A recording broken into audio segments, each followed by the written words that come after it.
salam sejahtera bagi kita semua. Yang terhormat, Dekan Fakultas Peternakan dan Pertanian Universitas Diponegoro, Profesor Dr. Insinyur Bambang Waluyo Hadi Eko Prasetyono MS MAGR SCIPU. Yang kami hormati Ketua Departemen Peternakan Fakultas Peternakan dan Pertanian Universitas Diponegoro, Dr. Insinyur Sri Sumarsih SPTMP IPM.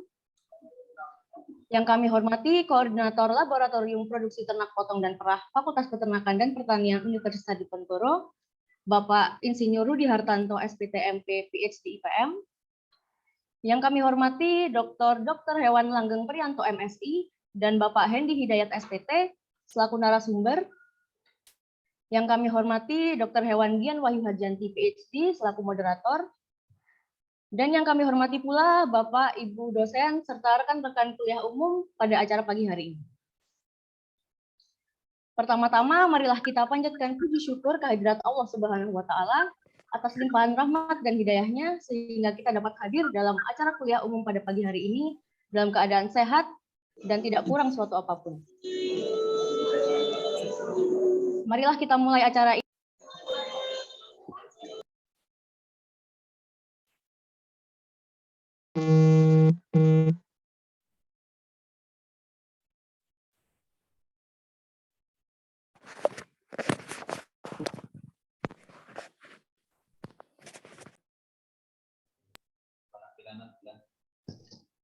Bapak, Ibu, dan rekan-rekan kuliah dosen tamu yang kami hormati, selamat datang dan selamat bergabung dalam acara kuliah dosen tamu dengan tema Bioteknologi Reproduksi dan Manajemen Peternakan Sapi Perah untuk mendukung produksi susu berkelanjutan.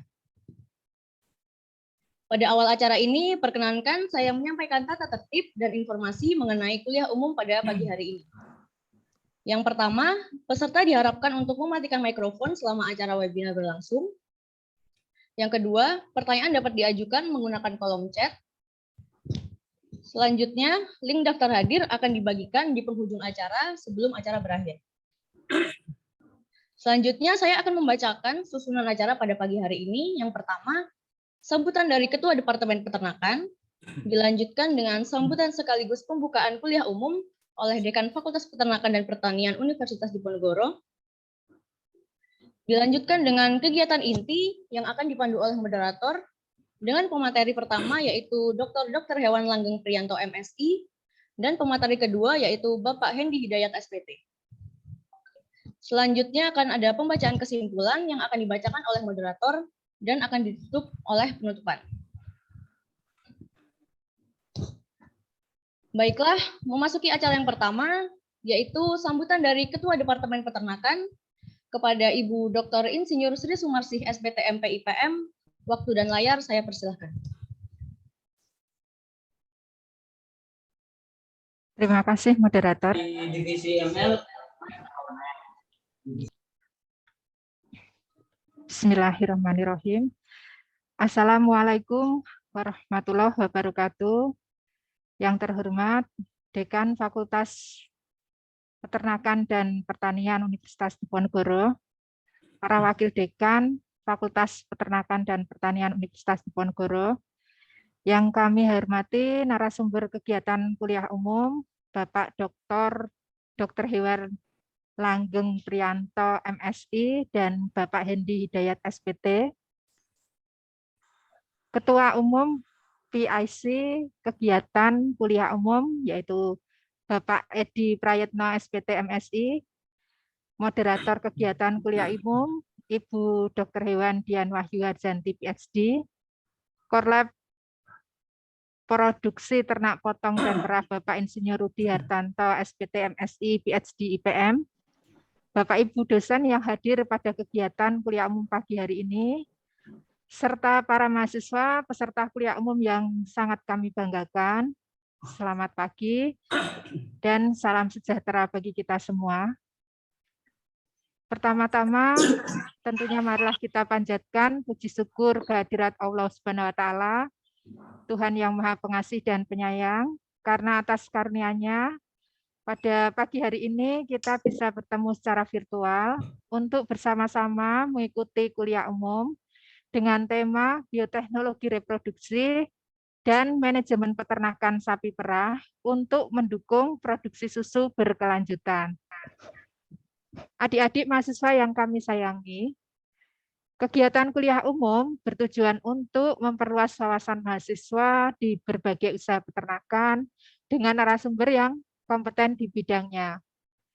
Dengan adanya kegiatan kuliah umum yang berkolaborasi dengan program Merdeka Belajar Kampus Merdeka, kami harapkan dapat menjadi upaya aktif perguruan tinggi, khususnya Sivitas Akademika Fakultas Peternakan dan Pertanian Undip, untuk mendukung ketahanan pangan nasional melalui upaya memaksimalkan bioteknologi reproduksi dan manajemen peternakan sapi perah untuk mendukung produksi susu berkelanjutan.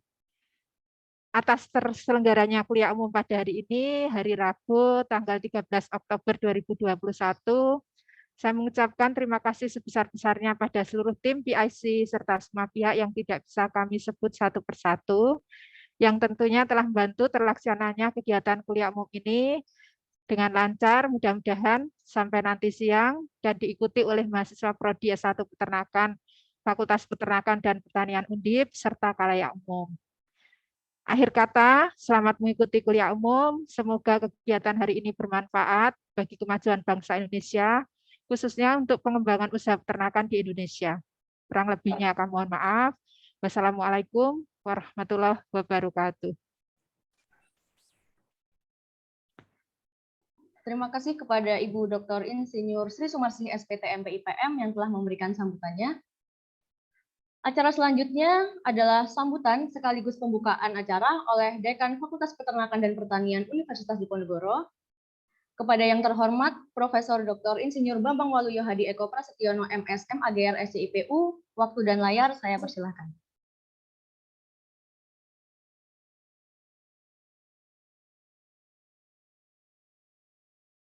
Mohon maaf masih di mute, Prof.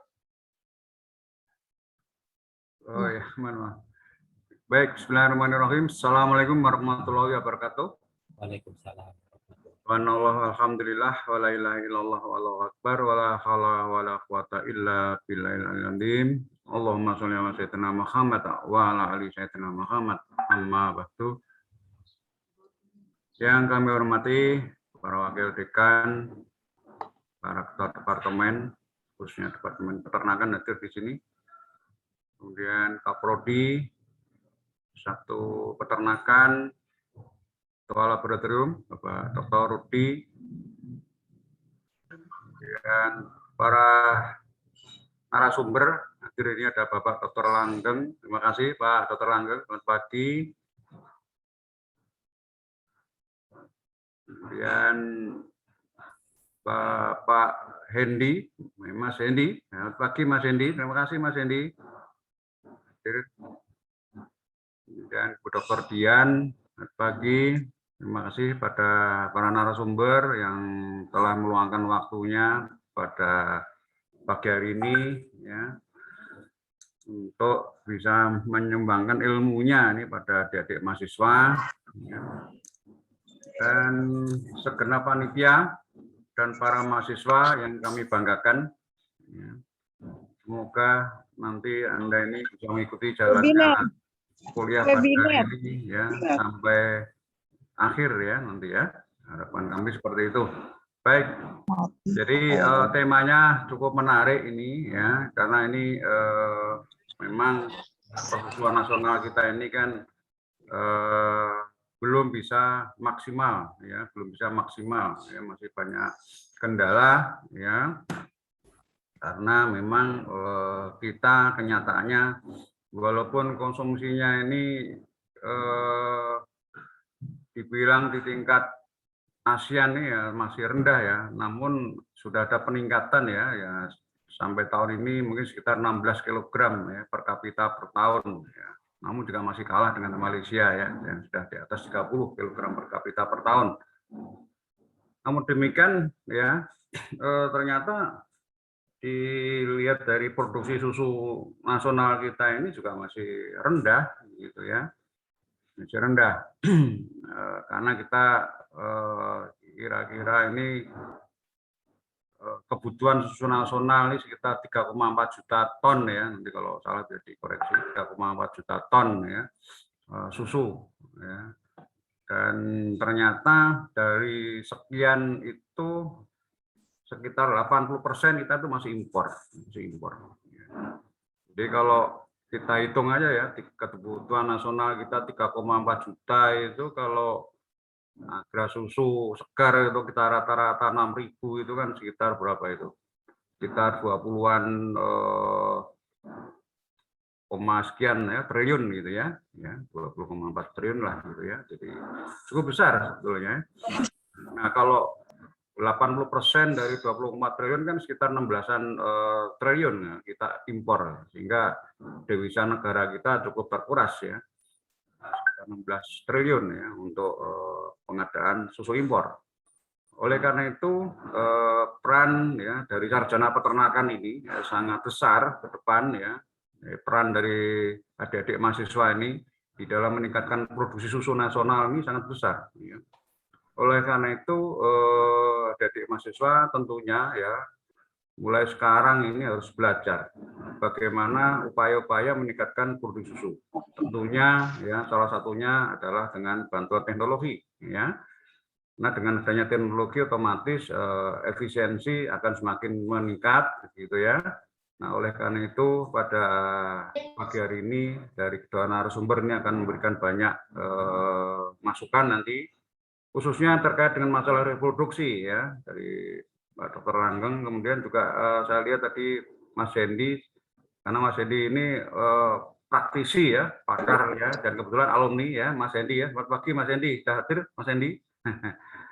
Ya, jadi ini praktisi ya, luar biasa dan alumni, kebetulan alumni dari peternakan Undip ya, SPT beliau, Sarjana Peternak Tulen ya, SPT itu ya. Ya saya sering ya, bahkan kemarin ya dua hari yang lalu ya, kemarin lusa saya ke sana Mas Hendy ya, luar biasa perkembangannya, dan Mas Hendy sudah berusaha untuk meningkatkan populasinya. Saya lihat itu kandangnya sudah mulai dibangun lagi ya Mas Hendy. Ini menunjukkan bahwa di perusahaannya Mas Hendy ini ya sudah berupaya bagaimana meningkatkan produktivitasnya ya dengan melalui penambahan populasi ya. Nah ini tentunya nanti ada trik-trik ya, bagaimana untuk memperbaiki manajemennya sehingga produksi susunya menjadi meningkat ya. Juga tidak kalah pentingnya dari sisi reproduksi nanti akan dikupas tuntas, dan ini merupakan ilmu yang sangat berharga bagi adik-adik semua ya, sehingga nanti ke depan Anda bisa turut andil dalam meningkatkan produksi susu nasional ya. Peluangnya masih besar ya, bisnisnya juga masih besar, dan harga susu sekarang sudah mulai naik ya Mas Hendy ya. Dari peternak aja sudah mulai diberi 6.000 bahkan sampai 7.000, kalau jual sendiri malah bisa 8.000. Nah ini kalau keluar susunya per ekor bisa 20 liter ya, 20 liter kali 7.000 udah 140.000, biaya pakan paling sekitar 5.000 ya, untungnya cukup besar ya, 5.000 per kilo. Jadi kalau kita kasihkan sapi konsentrat 8 kilo misalnya, atau 10 kilo katakan masih 50.000, dijualnya paling berapa itu ya. Nah ini nanti masih ada sisa margin yang cukup besar ya. Ya ini Mas Hendy nanti akan kupas tuntas di sana ya, sehingga ini opportunity-nya untuk bisnis Cyprus juga masih memiliki peluang yang besar ya untuk bisa Anda nanti berwirausaha untuk pengembangan ternak sapi perah. Demikian yang saya sampaikan. Dengan demikian acara kuliah umum ini saya nyatakan resmi dibuka, dan kami berharap semoga ini banyak manfaatnya bagi kita semua dan menjadi berkah bagi kita semua. Terima kasih sekali lagi pada para narasumber. Silakan untuk adik-adik mahasiswa mendengarkan kuliah umum pada hari ini dengan seksama dan bisa memberikan manfaat kepada adik-adik semuanya. Bila walidayah, wassalamualaikum warahmatullahi wabarakatuh. Terima kasih kepada Profesor Dr. Insinyur Bambang Waluyo Hadi Eko Prasetyono, MSM, AGR, SCIPU, yang telah memberikan sambutan dan membuka acara kuliah umum pada pagi hari. Bapak, Ibu, dan rekan-rekan peserta kuliah umum, Memasuki inti acara, selanjutnya acara kuliah umum akan dipandu oleh Dr. Hewan Dian Wahyu Harjanti, PhD. Sebelum saya serahkan, terlebih dahulu akan saya bacakan CV singkat dari beliau.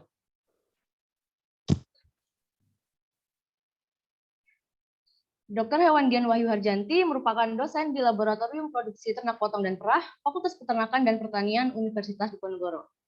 Beliau mengenyam pendidikan S1 di Institut Pertanian Bogor, dan pada saat pendidikannya ini, beliau juga mengikuti program Research Student di Miyagi University, Jepang.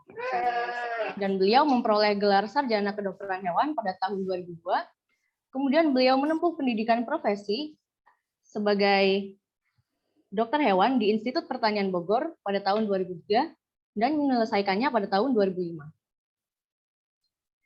Dr. Hewan Dian Wahyu Harjanti menempuh pendidikan doktor di Iwate University, Jepang, dan pada saat menempuh pendidikan doktor ini, pada tahun 2011, beliau juga mengikuti program Young Researcher di Wageningen University, Netherlands. Dan beliau menyelesaikan pendidikan doktornya pada tahun 2012, serta beliau aktif dalam kegiatan di pendidikan dan penelitian. Salah satu judul penelitian terbaru dari beliau pada tahun 2021 adalah antiseptik herbal biofilm, mastidip herbal film untuk ternak perah. Beliau juga melakukan kerjasama dengan beberapa perusahaan dan instansi, baik dalam maupun luar negeri. Salah satunya adalah sebagai project leader dalam kerjasama dengan Kementerian Pertanian dan New Zealand Ministry of Agriculture dengan judul Indonesia Dairy Excellent Activities atau IDEA. Dan yang terakhir, beliau juga berperan aktif dalam beberapa organisasi, profesi dan akademik, salah satunya yaitu tergabung dalam Perhimpunan Dokter Hewan Indonesia sebagai pengurus PDHI Jateng 1. Dengan seluruh dedikasi dan capaiannya tersebut, saat ini Dr. Hewan Dian Wahyu Harjanti dipercaya untuk menjabat sebagai Direktur Inovasi dan Kerjasama Industri Universitas Diponegoro. Demikian CV singkat dari Dr. Hewan Dian Wahyu Harjanti, PhD. Baik, untuk memasuki acara inti, selanjutnya kepada Dr. Hewan Dian Wahyu Harjanti, PhD, waktu dan layar saya persilahkan.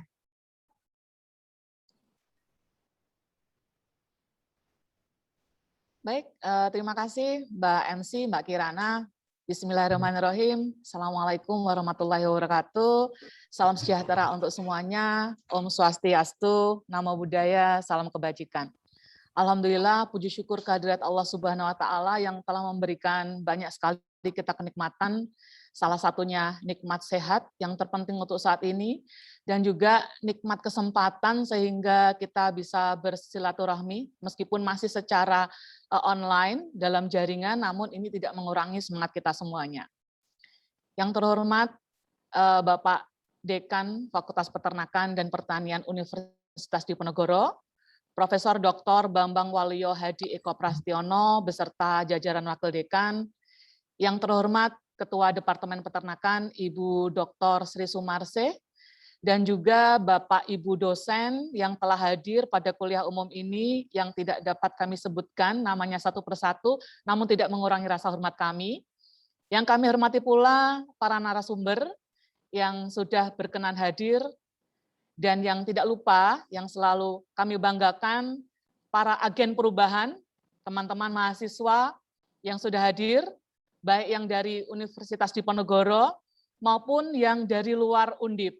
Saya lihat ada ini cukup banyak adik-adik mahasiswa dari luar Undip. Terima kasih sudah bergabung, join dengan kami, baik yang sudah ada di dalam ruangan Zoom ini maupun yang menyaksikan lewat YouTube. Ya, selamat pagi, semangat selalu. Termasuk saya ingin menyapa rekan-rekan kolega praktisi yang sudah berkenan hadir. Ini ada dari Parafetindo, ada dari Polbangtan Bogor, bahkan sampai Dinas Peternakan Kabupaten Lampung. Selamat pagi, salam sehat semuanya, salam sehat selalu. Nah, senang sekali ya, banyak sekali ini yang bisa hadir. Sebelum saya memperkenalkan narasumber pada kuliah umum kita, mohon izin untuk sedikit bercerita, menyampaikan bahwa kuliah umum ini merupakan rangkaian kegiatan program khusus di Fakultas Peternakan dan Pertanian Universitas Diponegoro, program studi S1 Peternakan yang bernama Dairy Manager Program. Jadi program ini merupakan suatu program khusus yang nantinya menghasilkan calon manajer, ya seperti kelas spesialis di bidang industri sapi perah. Kegiatan ini merupakan implementasi dari kerjasama kurikulum Merdeka Belajar Kampus Merdeka di bawah program studi S1 Peternakan. Dan pada tahun ini kita ada di batch pertama.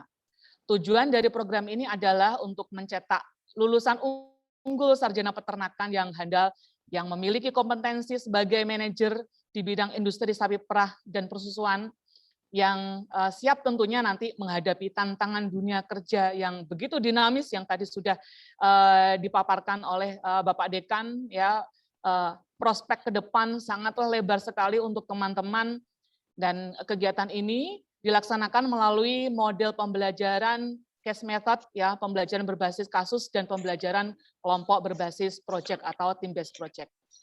Dan program ini dilaksanakan di Teaching Farm Sapi Perah Fakultas Peternakan dan Pertanian Universitas Diponegoro.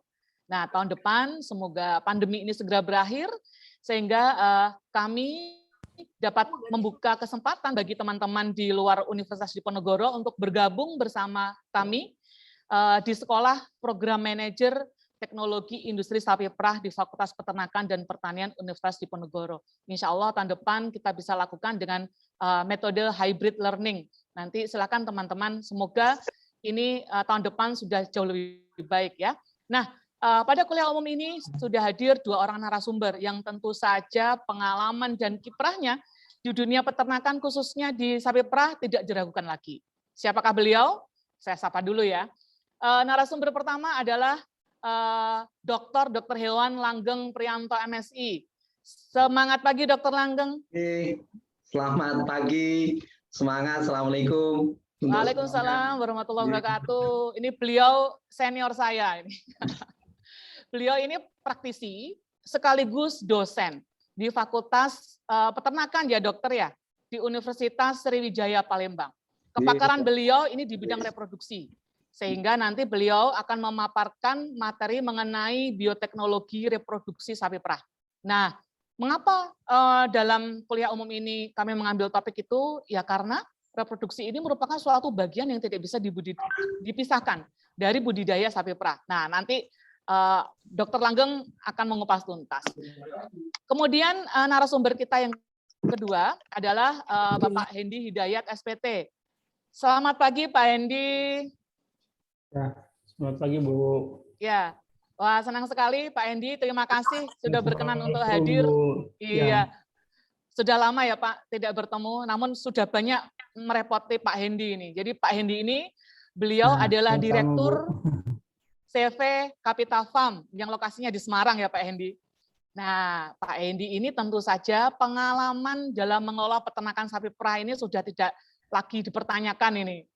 Pak Hendi, terima kasih sudah berkenan hadir. Ya, Pak Hendi ini berkarir mulai dari manajer hingga sekarang menjadi direktur. Nah, ini teman-teman, alhamdulillah ini mempunyai kesempatan yang baik sekali untuk langsung menimba ilmu dari Pak Hendi.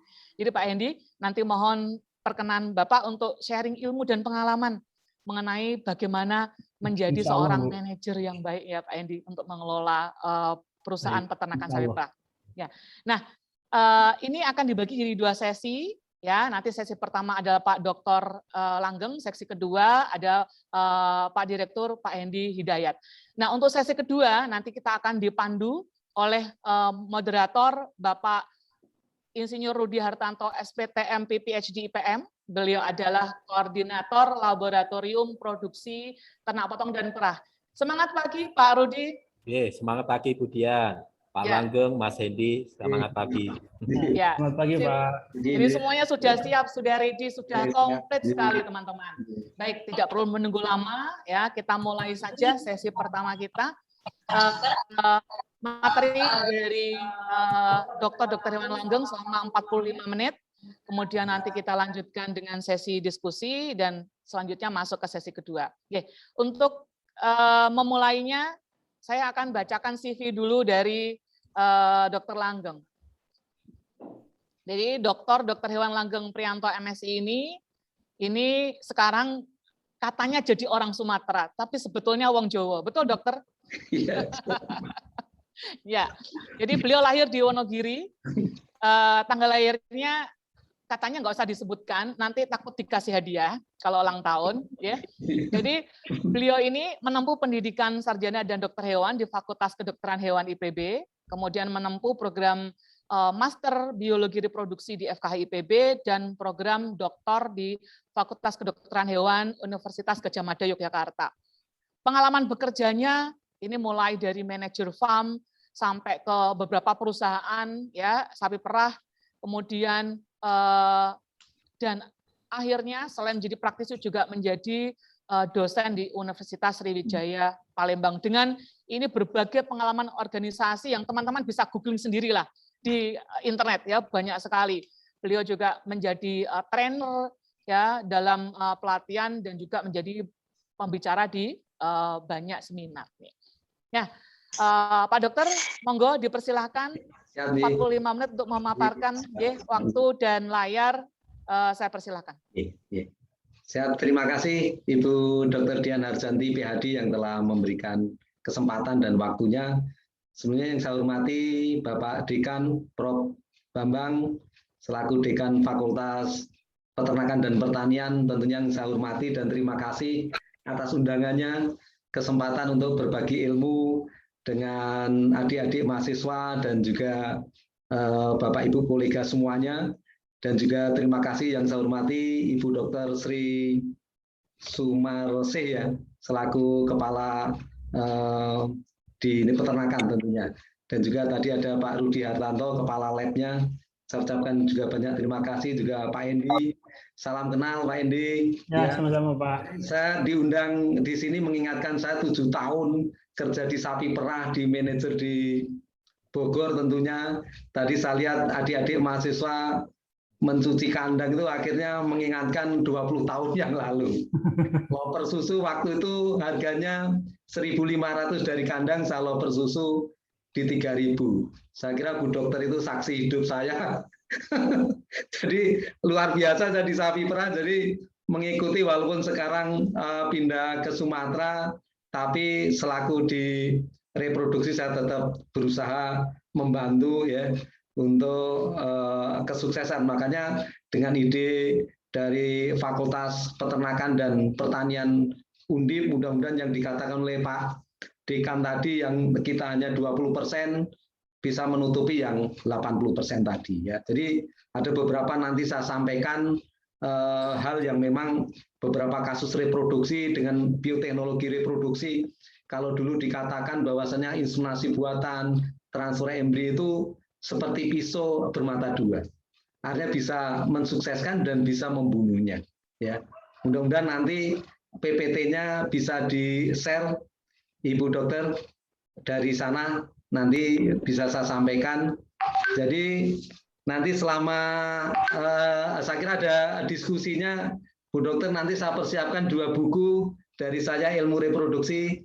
Siap, Dokter. Sebagai hadiah ya, Dok ya? Iya, ada bertanya pertama dan yang bertanya terakhir. Terus saya dititipin juga dari alumni Undip, ya. Ada 2 kenang-kenangan, nanti mudah-mudahan nanti ada alamat ke saya, nanti bisa dikirim. Ya. Alamat saya, Dokter. Oh iya, bisa. Oh iya, boleh. Saya sudah punya bukunya itu 3, Dokter. Oh gitu ya, terima kasih. Terima kasih juga. Saya lihat ini hampir 300 peserta yang di Zoom dan di YouTube, saya lihat hampir 50. Saya sapa ada Prof. Ida Cahyati tadi sempat hadir dari FKH UGM. Terima kasih Prof. Atas kehadirannya. Juga ada Pak Susilo, Ketua Parapetindo. Terima kasih teman-teman paramedik, saya kira ikut merapat ini karena beberapa kasus memang reproduksi ini akhir-akhir ini lain dengan masa lalu. Jadi kalau dulu keguguran itu disebabkan oleh betina, sekarang nyatanya 30% disebabkan oleh jantan yang karena kerusakan DNA sperma. Dulu waktu kita kuliah 95 tidak ada gelombang folikel, sekarang ada gelombang folikel. Ya, yang dulu pagi sapi minta kawin, siang atau sore dikawinkan. Nah, besok telat. Sekarang enggak. Sekarang ada namanya delay ovulasi yang tiap hari minta kawin, ya, sampai hari ke-5 dan sebagainya. Yang selama ini saya beberapa kali mendampingi BVET Lampung 3-4 tahun ini, jadi beberapa kasus reproduksi ilmu yang dulu itu bergeser. Jadi mudah-mudahan yang populasi tadi kebutuhan kita hanya bisa 20%, mudah-mudahan bisa menutupi 80%. Jadi mudah-mudahan dengan bioteknologi dan manajemen reproduksi ini nanti bisa kita diskusikan bersama, kita camkan bersama, mudah-mudahan populasi sapi kita akan bertambah, ya. Yang 20 juta, yang sapi perahnya kurang lebih 500-an ribu, mudah-mudahan bisa naik, ya. Artinya di situ bisa 2-3 juta atau sampai 5 juta tentunya di situ. Next, Dok.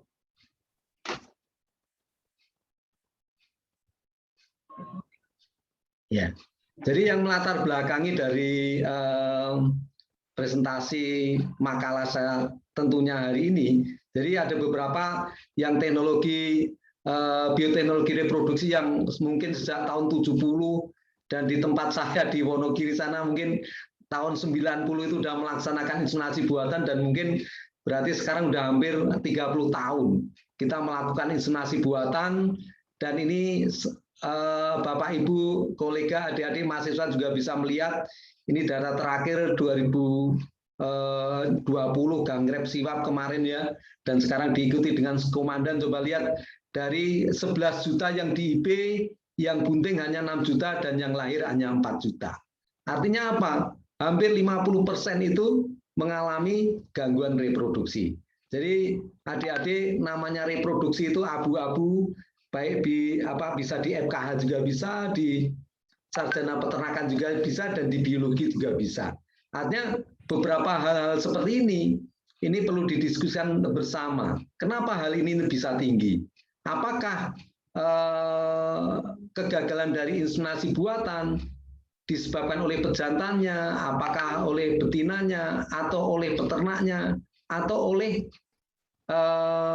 lingkungannya, ya, atau oleh malah petugasnya sendiri, ya. Kalau saya petugasnya, saya kira kalau lebih dari setahun, 5 tahun anggotanya Pak Susilo, saya kira juga sudah terambil. Tapi ada beberapa yang mungkin kalau masih baru, ya, di Sumatera saya 2003 disuruh untuk inseminasi buatan pada sapi.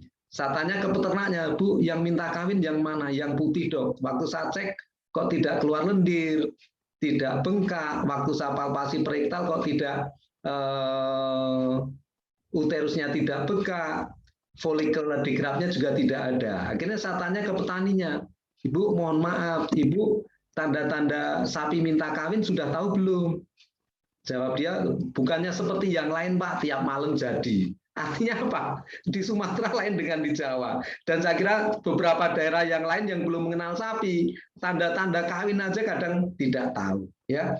Apalagi teman-teman yang paramedik, anggotanya Pak Susilo, apakah hanya dia IB ke posisi 4 saja? Saya kira juga tidak, ya. Jadi selain dia inseminator meng-IB di posisi 4, dia harus juga mengecek nanti kalau sampai tidak bunting dan sebagainya. Makanya sekarang ke direktur bibit dan sebagainya, kalau bisa tenaga inseminator juga dilengkapi PKB, ATR dan sebagainya. Kalau perlu harus sebagai penyelia dokter hewan dilibatkan di situ. Karena ada beberapa 10% sapi yang minta kawin itu posisi bunting, ya. Makanya ada beberapa yang di IB 10% di IP lagi akhirnya mengalami kebuntingan. Itu yang sering terjadi di lapangan. Jadi adik-adik nanti kalau bertugas selaku inseminator dan sebagainya juga harus ilmunya tidak hanya untuk inseminasi saja, bisa melakukan palpasi yang lain kalau nggak bisa serahkan ke PKB-nya, ATR-nya, atau ke dokter hewan yang bertanggung jawab. Jangan sampai yang data seperti ini timbul, ya.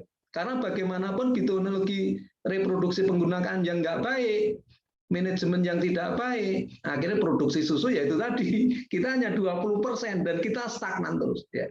Dengan harga susu yang di KPS Bogor 6.200, di KPS-nya 6.800, di Lembang juga seperti itu. Artinya sebenarnya dari manajemen pemeliharaan per ekor dengan rata-rata produksi 10 sampai 15 liter per hari, ya. Dengan biaya pakan yang tadi dikatakan oleh Pak Dekan itu per ekor 20.000 juga masih ada untuk biaya operasionalnya. Jadi Bapak Ibu adik-adik semua dengan inseminasi buatan ini yang pertama karena bagaimanapun yang sekarang hampir 90% sapi perah, sapi potong ini sudah ketergantungan dengan inseminasi buatan. Jadi kalau tidak benar, salah dan sebagainya itu bukannya malah kelahiran yang nambah ya.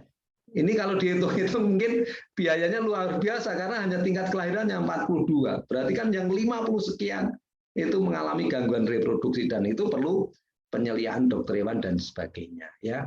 Itu di IB-nya, di transfer embrio. Sekarang BIT dengan dokter Olan dan sebagainya kemarin mendampingi teman-teman di Sumatera Selatan tentunya ya. Jadi ada beberapa dia berpatokan hanya di sisi pokoknya setelah estrus 7 hari itu di TE. Seperti twinning juga situ, hari pertama estrus di IB, hari ke-7 di transfer embrio misalnya, ya. Tapi Bapak Ibu juga tidak tahu bahwasanya yang pola gelombang folikel tadi, apakah di hari ke-7 sudah dominansi L-nya, itu kan yang jadi masalah. Ya, ada beberapa yang saya ikut turun memastikan dengan bantuan USG, ya. Jadi Bapak Ibu kolega semua ya, dengan USG sebenarnya juga bukan suatu hal yang luar biasa. Jadi saya kira akhir-akhir ini zamannya milenial itu sudah umum ya. Jadi dengan IB, kasus IB ini harus dilakukan USG-nya. Ada beberapa yang kemarin saya sampai hampir 30 ekor yang saya lakukan sesar. Karena apa? Ada beberapa teman-teman inseminator karena dikejar target untuk IB 20.000, 30.000 dan sebagainya, yang laktasi 2, 3 sampai ke 7 habis. Jadi yang sapi-sapi darah yang diIB-kan dengan pejantan yang besar, simental, limosin, ya, apalagi sekarang Belgian Blue. Akhirnya apa? Kasus distokia, ya, laporan tadi malam, kaki sudah keluar, amnion sudah keluar, ekstremitas di kepala, ya. Akhirnya apa? Tidak ketolong misalnya. Hal seperti itu yang menyebabkan bioteknologi IB ini tidak sesimpel yang kita bayangkan. Tidak hanya IB terus selesai, itu tidak. Ya, jadi harus diikuti-ikuti yang lain. Makanya saya kira mudah-mudahan dalam hari ini mudah-mudahan bisa menekankan ke adik-adik semua bahwasanya IB itu tidak hanya posisi 4 sudah selesai. Ya. Bagaimana kalau 21 berikutnya minta kawin lagi? Itu kan jadi masalah juga, jangan sampai seperti webinar-webinar saya yang saya lakukan dengan Dairy Pro, ada yang sampai 15 kali ngulang, 20 kali ngulang. Seharusnya kalau 21 berikutnya ngulang, dicek prognosanya, diagnosanya seperti apa dan sebagainya. Itu yang paling penting, tentunya di situ. Next, Dok. Jadi itu tadi IB, twinning, sexing dan sebagainya yang kita lakukan di peternakan yang sekarang di Indonesia ya, walaupun kimiran dan sebagainya saya kira masih di levelan lab tentunya di situ. Jadi adik-adik, Bapak Ibu semua dari program-program IB tadi kalau hal itu salah ya, seperti ini dari beberapa data yang saya sitir ya, saya ambil. Jadi memang yang dikatakan oleh Pak Dikan tadi kita kurang ya, kurang sekali ya, 20-an% ya, lebih ya. Akhirnya yang 80% kita masih impor. Dari beberapa kasus yang saya sampaikan tadi, kalau IB, TE, apalagi sexing dan sebagainya tidak mengikuti prosedur yang benar, tidak SOP-nya yang benar, ujungnya seperti ini, kita stagnan. Coba di data. Ini dari sapi perah 2019, dari itu hanya 500.000 sekian ya, dan kita malah cenderung turun ya. Coba ada beberapa hal yang sebenarnya dari sisi ekonomisnya saya kira nanti Pak Edi bisa menyampaikan juga ya, sebenarnya dari segi ini untung, tapi masalah di mana ya. Saya melihat dari sisi reproduksi ini nanti kita bahas bersama-sama karena apa dan mengapa di situ. Next. Nah, ini untuk apa khusus Jawa Tengah juga hampir sama, sebenarnya populasi tidak nambah-nambah di situ. Next, Dok. Nah, ini waktu saya kemarin ngisi di DKI juga seperti itu di Pak Prapto ya, Praptono ya, terima kasih atas kehadirannya juga. Jadi ya hampir sama. Jadi produksi kita stagnan dan tidak naik secara signifikan di situ. Ya, next. Ya, jadi permasalahannya apa sih di inseminasi buatan? Sebenarnya di buku saya ilmu reproduksi sudah saya kira sudah 130 lebih halaman. Kalau kita mau bercerita tentang inseminasi buatan dengan waktu 45 menit saya kira tidak selesai. Jadi apa yang saya katakan di depan tadi, IB itu tidak hanya di vulva, di serviks, ya, terus di uterus dan di ovariumnya, tentunya kan di situ. Jadi ada beberapa titik yang harus kita perhatikan. Jadi IB tidak hanya di posisi 4 terus selesai, bukan. Jadi apakah nanti ada kendala kalau 21 hari berikutnya itu minta kawin, Bapak Ibu paramedik inseminator juga harus memperhatikan di situ, ya. Karena apa? Apakah kalau dulu ilmunya repeat breeding itu yang paling disalahkan, kalau dulu ya, saya di sapi perah 7 tahun itu manajer farm itu yang disalahkan pasti endometritis subklinis, endometritis yang tanpa gejala. Dulu ya ilmunya dulu. Tapi sekarang kita ada USG dan sebagainya. Coba Bapak lihat adik-adik semua.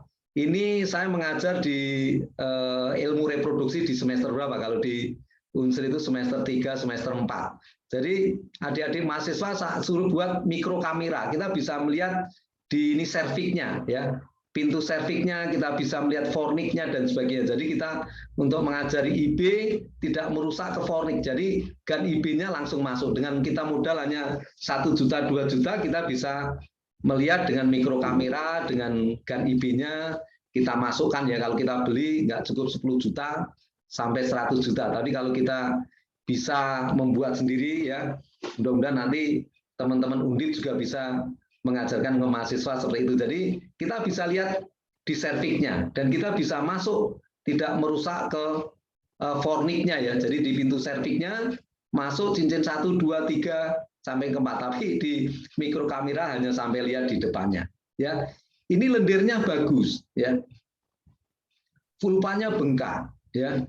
Kemirahan dan sebagainya. Waktu kita USG, ini follicle digradnya di atas 1,5 cm. Ya, tapi Bapak Ibu tidak hanya IB dan sebagainya, makanya kenapa kasus repeat breeding berulang-berulang terus? Apakah ada beberapa yang dia terjadi estrus dan terjadi ovulasi? Apakah oosit ini ada, COC-nya ini ada atau enggak? Cumulus ovorus complex ini yang jadi masalah. Ini biasanya pada sapi darah dan sapi-sapi yang laktasi tua. Ya, jadi ada beberapa kasus yang seperti itu. Kalau dulu kan kita hanya menyalahkan di pasti endometritis subklinis kan di situ. Tapi dengan kita ada beberapa bantuan alat ya, adik-adik semua nanti yang saya lihat tadi di kandang, bersihin kandang terus. Kalau perlu adik-adik tiap hari palpasi itu prenatal. Saya dulu tiap pagi gitu bersihin kandang, langsung palpasi juga. Mana serviknya, mana uterusnya, mana ovariumnya, perkembangan folikel seperti apa ya. Kalau kita dengan palpasi, dulu kita tidak melihat gelombang folikelnya, tapi dengan USG ini kan kita tahu ya, ada 2 sampai 3 gelombang folikel yang makanya ada beberapa kasus dia estrus, komejen ya istilahnya Dokter Agung itu. Jadi dia estrus, tapi dia tidak terjadi ovulasi. Ya, ada juga seperti itu. Ya, jadi Bapak Ibu nanti IB ini tidak hanya simple ya, hanya memasukkan gan IB, titik orientasi di serviks dan posisi 4 dulu teori gitu kan. Tapi dengan berjalannya ilmu dan ilmu sudah berubah, Bapak Ibu harus mengetahui semua ini ya. Kenapa dia ngulang dan sebagainya ya. Kenapa ada beberapa kasus yang lendirnya bagus, serviksnya membuka ya, terus folikel digradnya dominan 1,5 dan sebagainya, tapi uterusnya tidak tegang. Ada beberapa yang kasus seperti itu.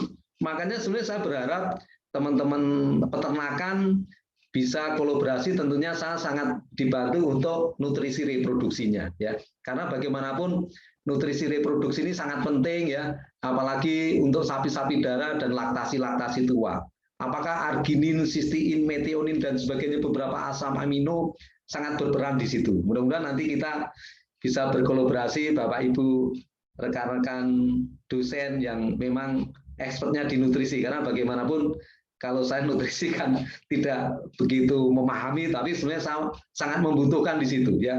Misalnya kasus-kasus yang kemarin kasus adanya prolong estrus cycle, ada beberapa sapi yang di IB seharusnya siklusnya 21 hari, ini 3 bulan baru minta kawin.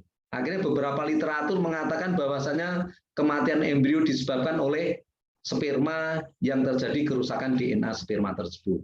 Selain karena proses spermatogenesis yang elongasi 30 ke 40 harinya perlu protamin termasuk arginin sistein, saya kira teman-teman nutrisi reproduksi sangat diharapkan untuk membantu di dalam kasus-kasus reproduksi yang ada di lapangan, tentunya di situ. Apakah memang hal-hal seperti ini benar? Karena bagaimanapun kalau ruminansia kan saya beberapa kali diskusi kan, apakah arginin, sistein dan sebagainya pas di ruminansia dipecah akhirnya dirombak misalnya. Saya kan juga tidak paham di situ. Mudah-mudahan adik-adik nanti yang SPT bisa memberikan nuansa baru, informasi baru dengan hasil skripsinya maupun tesisnya maupun disertasinya, akhirnya yang tadi kita kekurangan susu 80% itu bisa tercukupi ya. Mudah-mudahan nanti Pak Hendy juga bisa kebantu di situ. Jadi adik-adik semua ya, Bapak Ibu semua, inseminasi buatan tidak hanya simpel di posisi 4, masih banyak masalah-masalah yang lain ya di situ. Next, Dok. Jadi titik keberhasilan bioteknologi dari reproduksi termasuk IB ya. Jadi yang saya katakan tadi adanya pejantan, betina, petugas, peternak yang saya ceritakan tadi, mungkin kalau di Jawa saya kira udah hafal ya, Abang Abu akhirnya sudah hafal. Tapi untuk daerah-daerah Sumatera, Sulawesi, mungkin Manokwari dan sebagainya belum tentu menguasai di situ ya. Terus peralatan yang memadai ya. Sering ke Pak Susilo saya sampaikan tolong plastik sheetnya kalau perlu sekali pakai ganti, sekali pakai bangi karena nggak rusak-rusak, akhirnya sebulan kadang setahun nggak diganti-ganti misalnya ya. Terus yang terakhir ada peneguhan diagnosa yang penting. Jadi yang saya katakan tadi ngulang 2 kali, 3 kali apa itu yang harus penting. Makanya perlu penyelia dokter hewan di situ, tolong disampaikan ya penyebabnya apa ya. Jangan sampai Bapak Ibu dan adik-adik semua yang di lab di IB terus sampai 15 kali tidak tahu penyebabnya misalnya ya. Terus yang tadi saya sampaikan pejantan, saya juga baru tahu setelah 2012.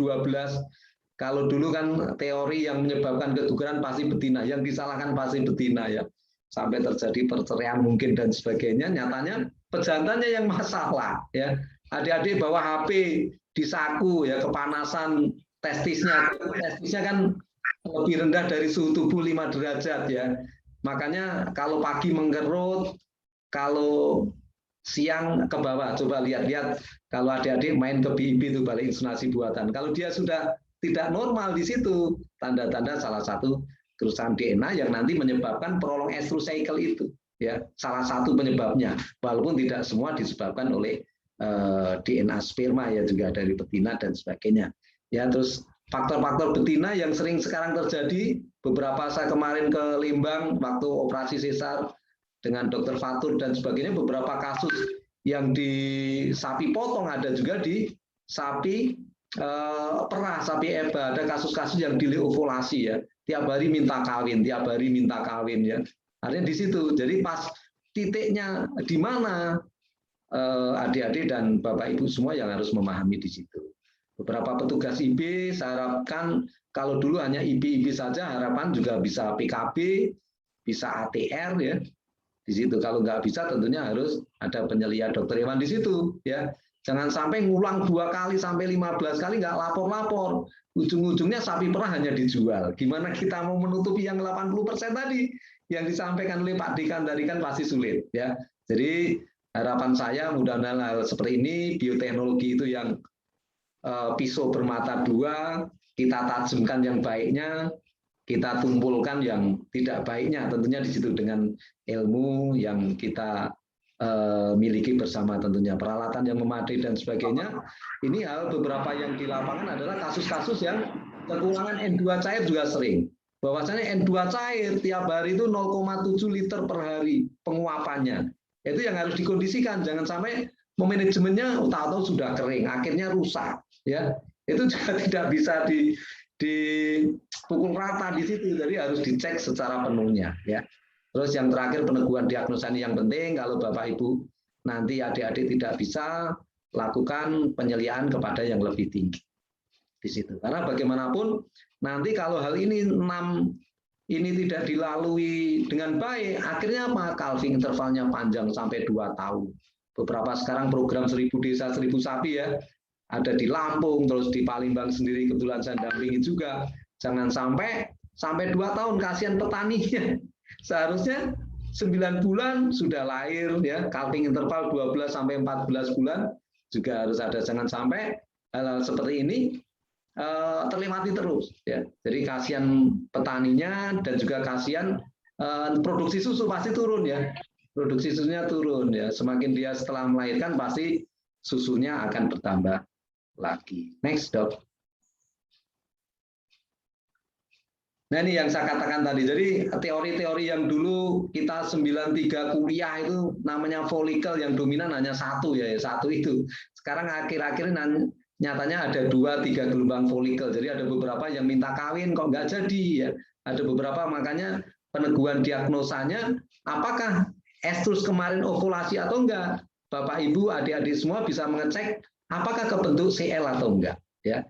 Kalau kebentuk CL di situ berarti terjadi ovulasi yang estrus kemarin. Tapi kalau dianya estrus, kalau dia tidak kebentuk CL, berarti dia akan regresi kembali, akan tidak terjadi ovulasi. Nah, ini peneguhan diagnosa yang seperti ini, adik-adik harus memahami dan harus tahu ya.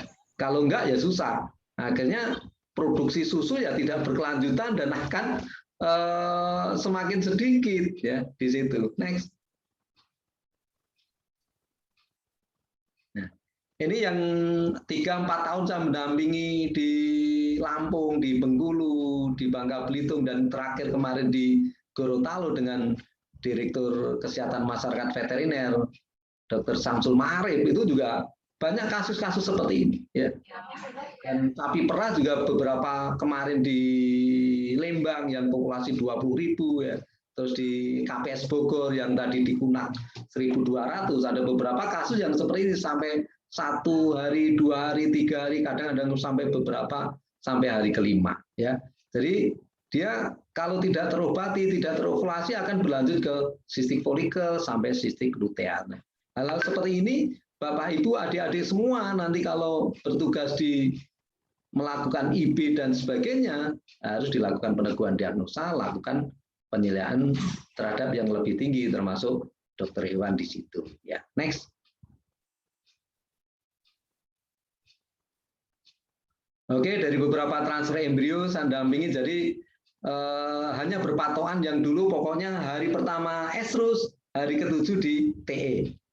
Transfer embrio. Begitu juga yang twinning, hari pertama di IB, hari ke-7 di TE. Tidak pernah melihat apakah ini dengan Pak Sadi, Ketua Paravetindonya di Sumatera Selatan ya.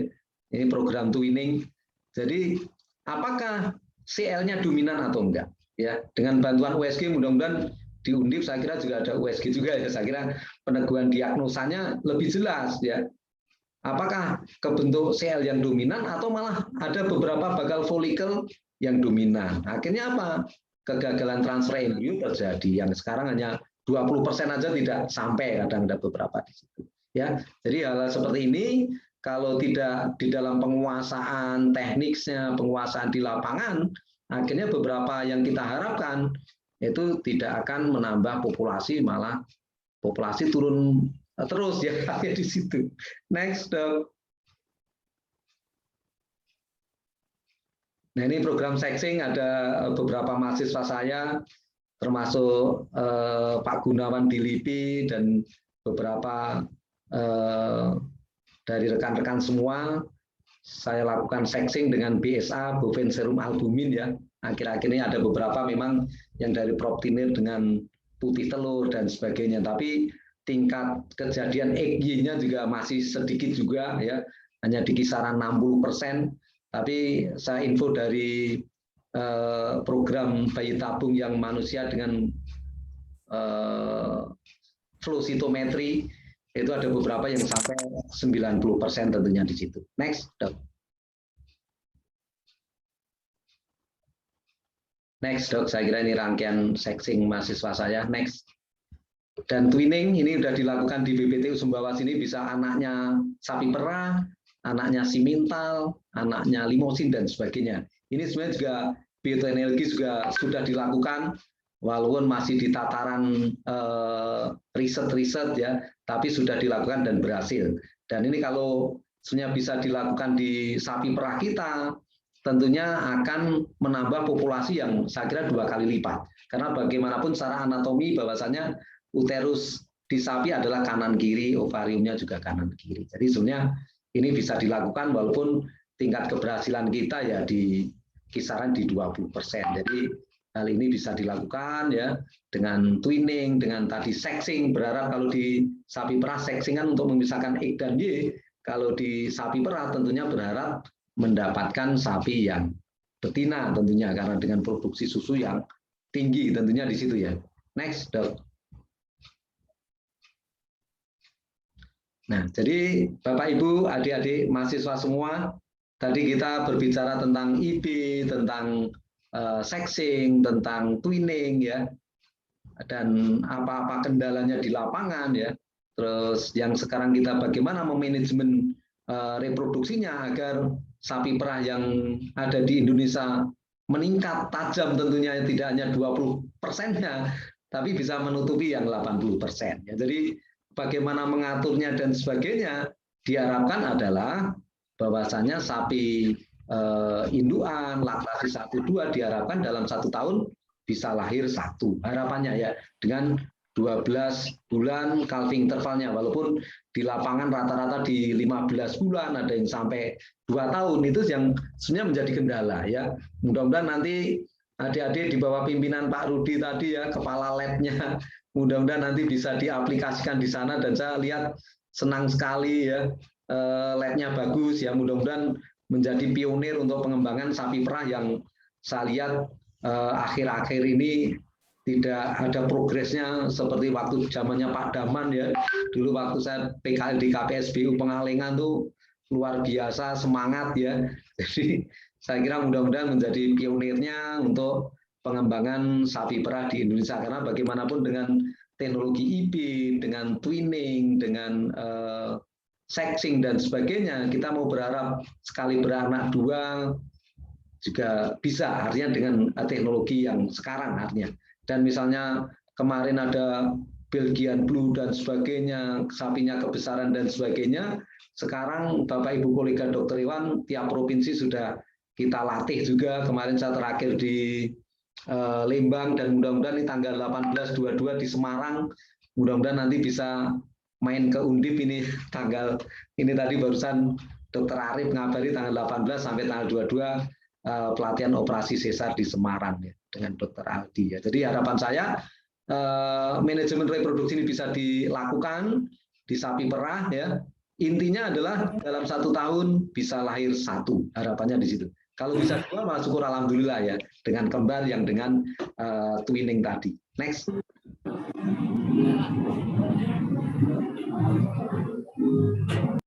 Ini sebenarnya sering kasih materi termasuk di Basnas, terus kemarin di DKI di tempatnya Pak Praptono itu ya, Pak Dwi ya, terus juga di Provinsi Banten. Jadi harapannya apa? Jadi diharapkan sapi perah dalam setahun ini bisa lahir, artinya pas postpartus melahirkan 40 hari masa involusi dan 60 hari minta kawin yang pertama. Kalau bisa 60 hari nggak apa-apa ya. Tapi standar di 90 hari, yang jadi masalah kan apakah pedetnya sudah disapi atau belum, yang jadi masalah kan di situ ya. Ini kalau hal ini bisa diterapkan, terus di 45 hari kita lakukan cek kebuntingan dengan USG dan sebagainya ya, ini akan membantu petani peternak tidak sakit hati ya. Karena ada beberapa kasus yang bilangnya sudah bunting, waktu 9 bulan lebih ditunggu kok nggak lahir-lahir. Waktu kita cek di 10 bulan nyatanya kosong. Nah itu yang jadi masalah. Jadi sebenarnya program IB yang saya katakan dari awal tidak sesimpel. Jadi ada cek kebuntingannya di 45 hari dan di 3 bulan untuk memastikan di situ. Dok.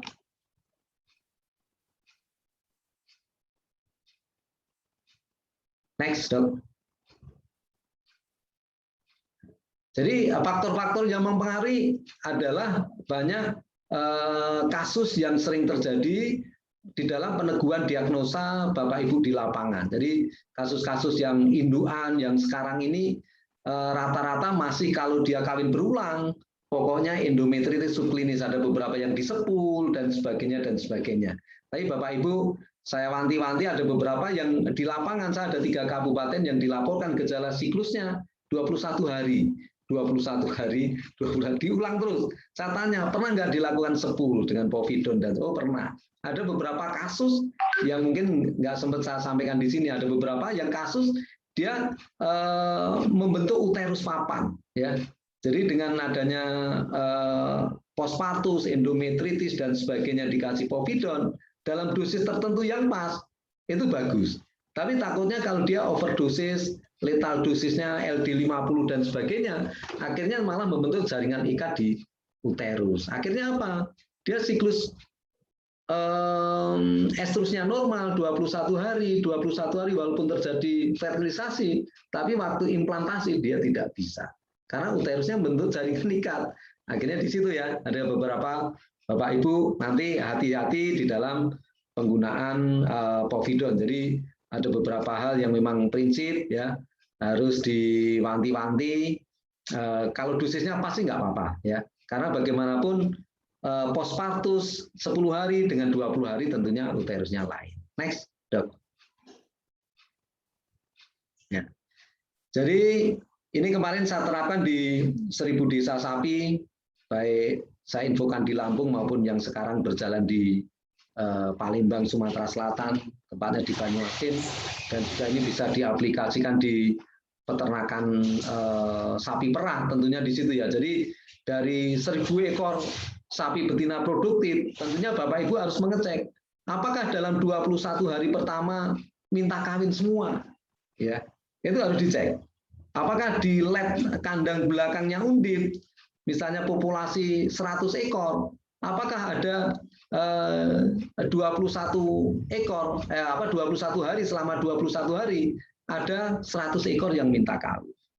Kalau tidak minta kawin harus dicek apakah dia bunting 1 ya. Apakah dia hipofungsi 2 ya. Apakah dia malah terjadi mumifikasi 3. Apakah dia malah terjadi CL misalnya ya. Apakah dia terjadi endometritis, keputihan dan sebagainya. Akhirnya dia tidak menunjukkan gejala estrus di situ. Jadi harus dicek.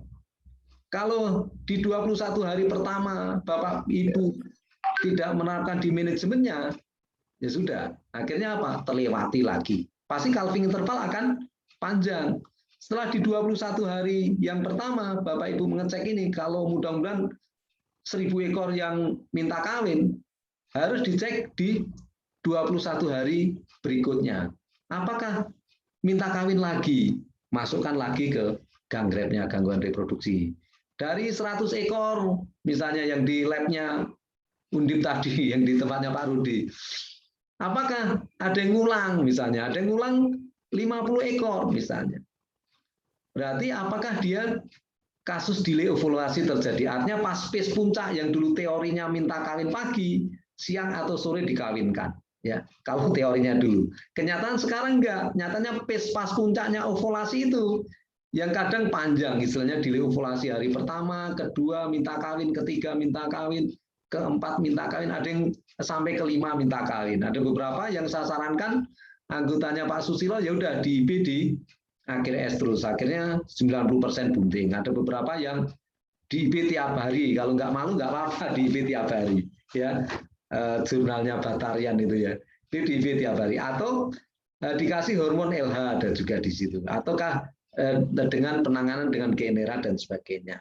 Dengan syarat ada beberapa penyelia dokter hewan di situ ya. Apakah dosisnya pas dan sebagainya. Apakah terjadi 21 hari yang kedua selain terjadi delay ovulasi, apakah terjadi yang namanya tadi uterus papan? Karena dengan uterus papan itu juga normal 21 hari, 21 hari, 21 hari.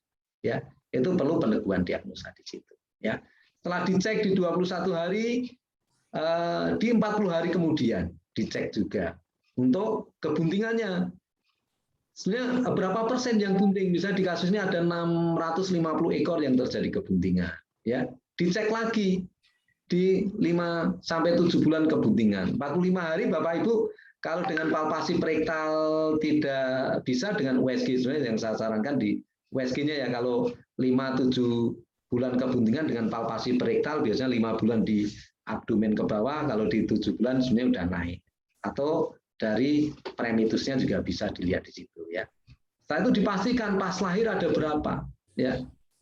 Kalau ada yang lahir dan sebagainya 5-7 bulan dicek apakah terjadi mumifikasi, maserasi, ini harus dipastikan ya. Jadi Bapak Ibu semua, adik-adik semua dengan memanajemen seperti ini nanti diharapkan ya semuanya dari 1.000 ekor ya lahir 1.000 ekor. Ya jangan sampai tadi hanya populasi 590.000 malah turun 560.000 gitu ya. Apakah dipotong dan sebagainya, kan akhirnya sebenarnya data di situ ya. Seperti data yang saya sampaikan di awal tadi, 11 juta di IB yang lahir hanya 5 juta, 4 juta sekian misalnya. Karena beberapa manajemen seperti ini harus diterapkan ya. Saya kira nanti Pak Hendi bisa panjang lebar menceritakan di sini juga ya. Apakah pengalaman-pengalaman di sananya. Next, Dok. Mohon maaf, masih berapa menit lagi, Dok? Ini tadi kita mulai jam 9.30, Dokter. Ya, kira-kira jam 10 lebih 15 menit ini, 10 menit lagi, Dok. Oh gitu ya, guys. Siap. Makasih. Yeah. Jadi Bapak Ibu, adik-adik semua, terima kasih masih monitor tuh 292, terima kasih. Jadi harus diingat pubertasnya. Nah, ini kasus-kasus di lapangan juga sering terjadi. Ada beberapa kasus yang makanya nanti genetik reproduksi juga berperan di sini. Ada kasus-kasus yang delay pubertas. Jadi 4 tahun, 3 tahun belum minta kawin. Waktu kita telusur nyatanya bapaknya ngawinin anaknya, bapaknya ngawinin cucunya dan sebagainya. Kalau beberapa peternak tetuko, biasanya peternaknya juga minta tetuko lagi. Nah, perlu teman-teman paramedik di lapangan dibekali seperti ini dari ilmu genetiknya ya. Jadi dengan kasus-kasus puber yang lama seharusnya standar 15-20 bulan ini nggak kecapai ya. 4 tahun kok tidak minta kawin-kawin, gejalanya biasanya hipofungsi, kecil, licin dan sebagainya. Takutnya nanti menjadi atresia, akhirnya harus dikaling, harus dijual, itu harus cepat-cepat peneguhan diagnosa di sini ya. Jadi hal-hal seperti ini nanti harus di manajemen. Artinya apa? Manajemen untuk IB-nya, manajemen jantannya. Jangan sampai petaninya dulu tetuko itu bagus, alibi itu bagus, Gatot Kaca bagus, mintanya itu terus. Sedangkan itu anaknya dulu kan nggak bisa juga di situ, ya. Itu namanya kawin keluarga. Jadi delay pubertas beberapa kabupaten yang di sini akhirnya muncul. Saya lihat apa? Dia dilepas, jantannya itu terus. Seharusnya tiap tahun kan harus diganti, ya. Di situ. Terus beberapa siklus estrus yang sekarang masalah juga akhir-akhirnya ada delay ovulasi ya. Jadi estrusnya 3-4 hari dan lamanya juga tidak hanya 24 jam ya, mundur dan sebagainya di situ ya. Kalau lama kebuntingan saya kira juga standar di -3+5. Jadi nanti adik-adik juga harus tahu rumusnya -3+5 itu apa. Kalau di IB sekarang bulan 10 harapannya dikurangi 3 berarti bulan 7 tahun berikutnya lahir ya, dan +5-nya di tanggalnya. Kalau sekarang tanggal 10 misalnya berarti tanggal 15 bulan 7 tahun berikutnya. Standarnya di situ, walaupun ada beberapa sapi Brahman itu mundur 10 hari dan sebagainya di situ. Next. Nah, ini yang saya katakan tadi, di 21 hari pertama Bapak Ibu bisa ngecek. Ini yang saya lihat di farm di Palembang, jadi saya lihat ada vulvanya juga bengkak, lendirnya juga bening bagus. Kita lihat di mikro kamera serviknya juga bengkak, ada lendir dan sebagainya. Uterusnya juga tegang, follicle digrapnya juga dominan ya. Tapi dia minta kawin terus. Nah, ini yang menjadi masalah. Jadi waktu kita pegang di follicle digrapnya ada apa? Ini hanya terjadi fluktuasi, tidak terjadi ovulasi ya di situ. Nanti untuk memastikan apakah dia terjadi ovulasi atau enggak, Bapak Ibu bisa mengecek apakah bisa terbentuk CL atau enggak di situ, ya. Itu yang paling penting. Kalau tidak kebentuk CL, berarti yang kemarin itu tidak terjadi ovulasi, ya. Artinya nunggu di situ. Ini masalah-masalah yang sering terjadi, ya. Jadi Bapak Ibu di 21 hari pertama itu, ya, apakah terjadi malah endometritis, birahi tenang, mumifikasi, maserasi, atau malah bunting misalnya. Itu yang harus dilihat, dan teman-teman Bapak Ibu paramedik juga harus tidak hanya di IB-nya, di peneguhan diagnosanya juga harus tahu. Kalau nggak tahu harus minta tolong sama penyeliannya, tentunya di situ. Next, Dok. 21 hari kedua, Bapak Ibu bisa lihat di sini juga, ini lanjutan dari yang delay ovulasi tadi. Ada beberapa kasus yang akhirnya tidak pecah, tidak terjadi ovulasi, akhirnya numpuk, terjadi cystic follicle. Jadi cystic follicle tidak pecah-pecah, akhirnya ke cystic luteal. Nah, beberapa hal seperti ini, Bapak Ibu dengan bioteknologi inseminasi buatan, tidak hanya simpel di posisi 4, harus mengetahui permasalahan yang ada. Ya, kalau nggak bisa harus minta tolong penyelidik dokter hewan. Apakah terjadi ovulasi, tapi tidak ada COC-nya, tidak ada oosit-nya. Biasanya pada sapi-sapi darah atau laktasi tua itu bisa dicek dengan detailnya di situ. Ya, jadi kasus-kasus yang seperti kawin berulang, delay ovulasi, cystic follicle, ini sudah biasa terjadi di lapangan, termasuk uterus papan yang saya sampaikan tadi. Next, Dok. Nah, ini salah satu yang saya ambil di lapangan, jadi kasus uterus papan dengan USG, jadi ini ada ketebalan di uterusnya. Bapak Ibu, mahasiswa dan sebagainya nanti bisa palpasi rektal, bisa membedakan antara sapi yang estrus sama yang terjadi uterus papan. Ya, sapi yang estrus biasanya ada fluktuasi di situ, tegang tapi ada fluktuasi. Tapi kalau yang uterus papan, dia cenderung kenyal dan lebih keras di situ, ya. Jadi lain, ya. Ini gambaran dengan USG. Gambaran dengan USG, Bapak Ibu bisa mengetahui secara detail di situ. Dia lendirnya bagus, ini di kandang ya salah satu peternak di sini, ya. Jadi ada vulvanya bengkak, tanda-tandanya normal semua. Tapi hanya salah satu di sini di uterus. Salah satu dari anamnesa sejarahnya dengan povidon yang dulu 2%, 1%, sekarang 0,5. Tapi Bapak Ibu tidak melihat bahwasannya postpartus 5 hari, postpartus 10 hari tentunya lain dengan volume yang diberikan dengan povidonnya. Tapi beberapa teman-teman di lapangan paramedik itu kalau semakin gelap povidonnya sebenarnya semakin bagus, ya. Itu anggapan kita juga, tapi kan sebenarnya kan malah salah. Itu kalau semakin gelap, semakin pekat itu semakin dosisnya tinggi, akhirnya apa? Membentuklah jaringan ikat di epitel-epitelnya itu. Seperti kalau kita luka dikasih povidon dan sebagainya, kan bentuk jaringan ikat juga di situ. Ini yang Bapak Ibu, adik-adik semua nanti kalau udah lulus dan sebagainya juga harus hati-hati di situ, ya. Di dalam penggunaan, kalau enggak nanya ke penyeliannya untuk benar salahnya di situ. Next, Dok. Itu dilakukan USG, ini ada beberapa yang 45 hari ini yang hidup, ya, ada fetusnya, ada plasentanya, ada amnion dan sebagainya, ini yang mengalami peluruhan, ya. Jadi yang saya katakan tadi Bapak Ibu juga harus memahami secara detail, ada beberapa yang dicek di 30 hari, di 45 hari sudah tidak ada misalnya. Ada yang saya kasus infokan tadi ada istilahnya prolong estrus cycle. Kalau dulu prolong estrus cycle kan hanya ini hormon progesteron yang kurang kan gitu. Tapi sekarang nyatanya 30% salah satu kerusakan DNA menyebabkan abortus, morula, blastula dan sebagainya, bisa kematian embrio dini maupun embrio late yang di bawah 45 hari. Jadi teknologi reproduksi bioteknologi dengan penggunaan IB terus USG dan sebagainya itu diharapkan untuk membantu pertambahan populasi, pertambahan produksi susu dan sebagainya. Karena bagaimanapun kalau hal ini terjadi, akhirnya apa? Calving intervalnya panjang, akhirnya produksinya turun dan sebagainya. Next.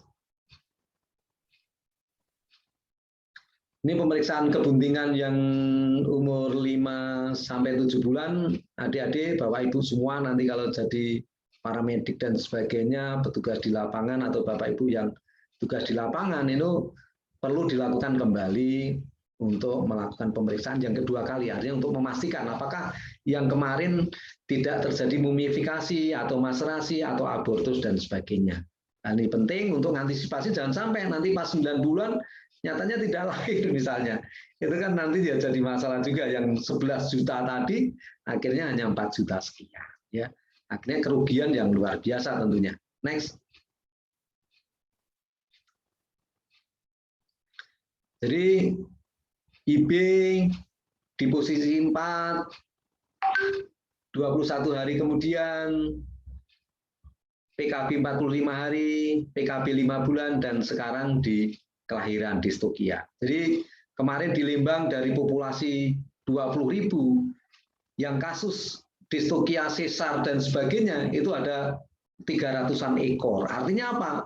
Hampir di atas 10%, 20% itu mengalami distokia. Apalagi sekarang rata-rata sapi 90% itu dilakukan inseminasi buatan, dan inseminasi buatan rata-rata peternak itu ya berharap sapinya lebih besar di situ. Akhirnya apa? Kasus-kasus distokia terjadi. Makanya kemarin di Dirjen Peternakan juga terima kasih, artinya bisa memfasilitasi beberapa puskeswan, 240 puskeswan yang ada di Indonesia, melengkapi peralatan dan sebagainya untuk melakukan operasi sesar ya. Bapak Ibu, adik-adik semua, kalau nanti para vetindo tentunya operatornya di dokter hewan, 1 dokter hewan, 5 paramedik. Biasanya saya dibantu di situ, kanan, kiri, 2 kanan kiri di belakang yang menyiapkan alat, dan 1 orang yang nanti menarik pedetnya. Jadi apa? Hanya butuh 1 dokter hewan dan 5 paramedik untuk membantu penanganan operasi sesar ini. Walaupun hanya 2 orang juga bisa juga dilakukan, tapi kadang juga kurang di dalam di situ. Jadi Bapak Ibu, selain teknologi IB tadi bisa, tapi waktu penanganan kelahiran tidak bisa, itu yang jadi masalah. Ya, jadi harus diperhatikan secara detail per tahapnya tadi. Next. Jadi ada beberapa mungkin adik-adik mahasiswa sudah tahu bagaimana prosesnya melahirkan dari perencanaan sampai mengeluarkan anak, sampai mengeluarkan plasentanya. Standar di 3 jam, ada yang mengatakan sampai 8 jam. Jadi yang jadi masalah yang sekarang ini ada beberapa petani, peternak, teman-teman paramedik, kadang sudah posisi kaki keluar, sudah moncong keluar, air ketuban keluar, akhirnya tidak ketolong karena ada beberapa kasus pelvisnya, rongga pelvis kecil, ya, anaknya besar, akhirnya direposisi dan sebagainya. Akhirnya apa? Tidak bisa keluar. Ujungnya apa? Dilakukan operasi sesar. Makanya Bapak Ibu, adik-adik semua nanti bisa disosialisasikan di tempatnya masing-masing ya. Jadi yang min 3 plus 5 tadi juga adik-adik harus tahu ya. Waktu saat kelahirannya kapan, dan nanti nunggu kelahirannya yang penting kapan, karena sapi perah saya 7 tahun di sana rata-rata lahir itu pas malam hari ya.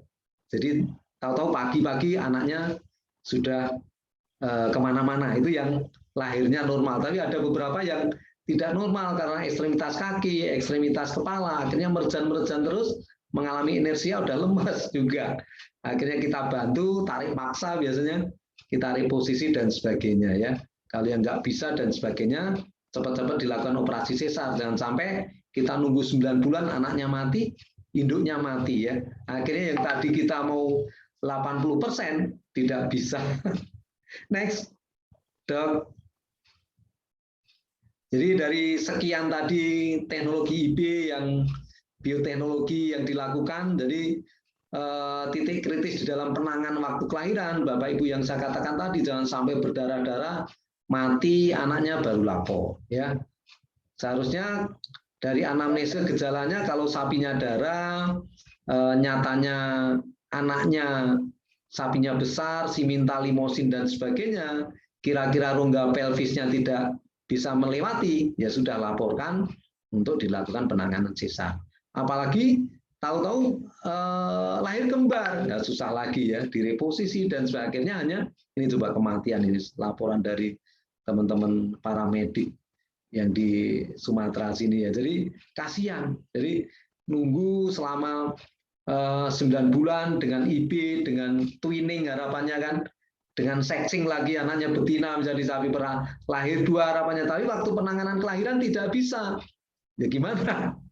Ya jadi akhirnya kerugian yang ada. Jadi Bapak Ibu, adik-adik semua, dari runtutan dari A sampai Z tadi ya, dari IB tidak hanya posisi 4 ya. Jadi ada beberapa kasus yang harus dilewati, harus ditangani ya, baik teman-teman kolega dokter hewan maupun praktisi nutrisi reproduksinya ya. Apakah kurang beberapa asam amino dan sebagainya, bisa didiskusikan bersama tentunya di situ. Next. Jadi beberapa distokia ini 8 bulan yang saya tangani sekarang sudah lepas sapi, sudah ditawar anaknya jantan 15 juta ya, karena simental ini sudah ditarik, kejadian lapor jam 1 siang walaupun jam 8, jam 9 pagi sudah ditangani peternaknya sendiri. Amnionnya sudah keluar ya, tapi anaknya masih hidup. Akhirnya saya lakukan operasi sesar, alhamdulillah selamat sampai sekarang ya.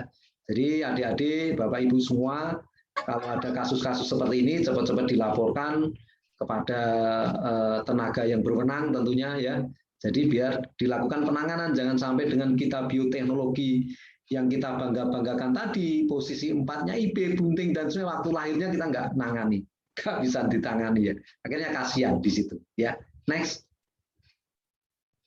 Ini beberapa posisi yang tersulit ya, adik-adik seharusnya bagaimana ekstremitas kaki, bagaimana ekstremitas kepala ya, bagaimana ekstremitas dari transversal melintang ini, ada beberapa posisi yang sulit, biasanya langsung saya lakukan penanganan operasi sesar, karena bagaimanapun kalau nunggu ujung-ujungnya hanya dijual murah, seharusnya harga 20 juta, paling dihargai 5 juta dan sebagainya ya.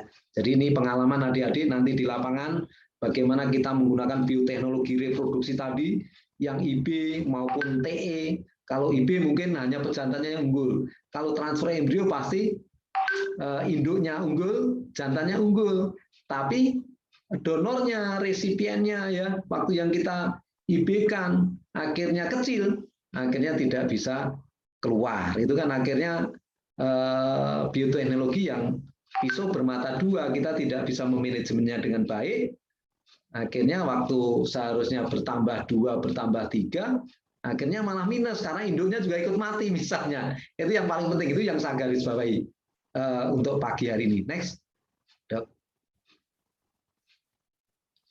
Oke, jadi Bapak Ibu di penghujung acara, adik-adik semuanya, nanti kita bisa berdiskusi bersama.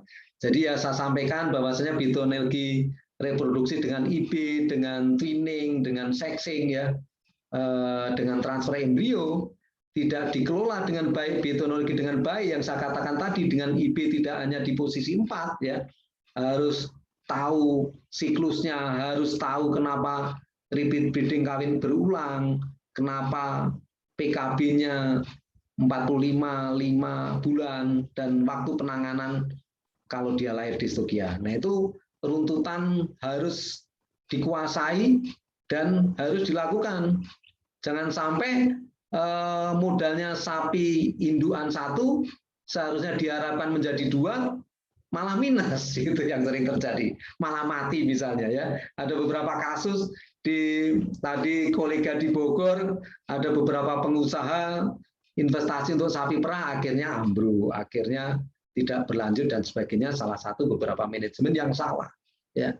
Itu yang harus digarisbawahi di situ. Jadi manajemen salah, bioteknologi salah dan sebagainya, akhirnya kerugian ekonomi yang didapatnya, bukan suatu keuntungan dan keberkahan yang ada tentunya di situ. Ya, saya kira cukup sekian, Ibu Dr. Dian Harjanti PhD. Saya ucapkan banyak terima kasih, dan ini nomor HP saya, ini Facebook saya, dan ini YouTube saya. Nanti adik-adik, Bapak Ibu kolega bisa berkunjung. YouTube saya di Langgeng Prianto, tapi YouTube saya Langgeng Prianto itu ada 2, satu Langgeng Prianto sopir dan satu Langgeng Prianto saya di situ. Jadi ada 2. Saya ucapkan terima kasih. Dokter. Nanti kita diskusi baik, bersama. kita langsung masuk ke diskusi ya dokter ya, sebelum masuk nanti ke sesi 2 dengan Pak Hendy. Ini menarik sekali nih. Mumpung belum lupa nanti ya. Silakan teman-teman mahasiswa atau mungkin Bapak Ibu kolega praktisi yang ingin mengajukan pertanyaan secara langsung kepada Dr. Langgeng bisa menggunakan fitur raise hand dan nanti bisa open mic. Monggo, saya buka 2 pertanyaan untuk sesi ini, pertanyaan secara langsung atau juga bisa ditulis di meeting chat. Oke, sambil menunggu yang raise hand, ini saya lihat di chat, ini ada yang bertanya. Dari Pak Opik ini, Dr. Langgeng. Ya.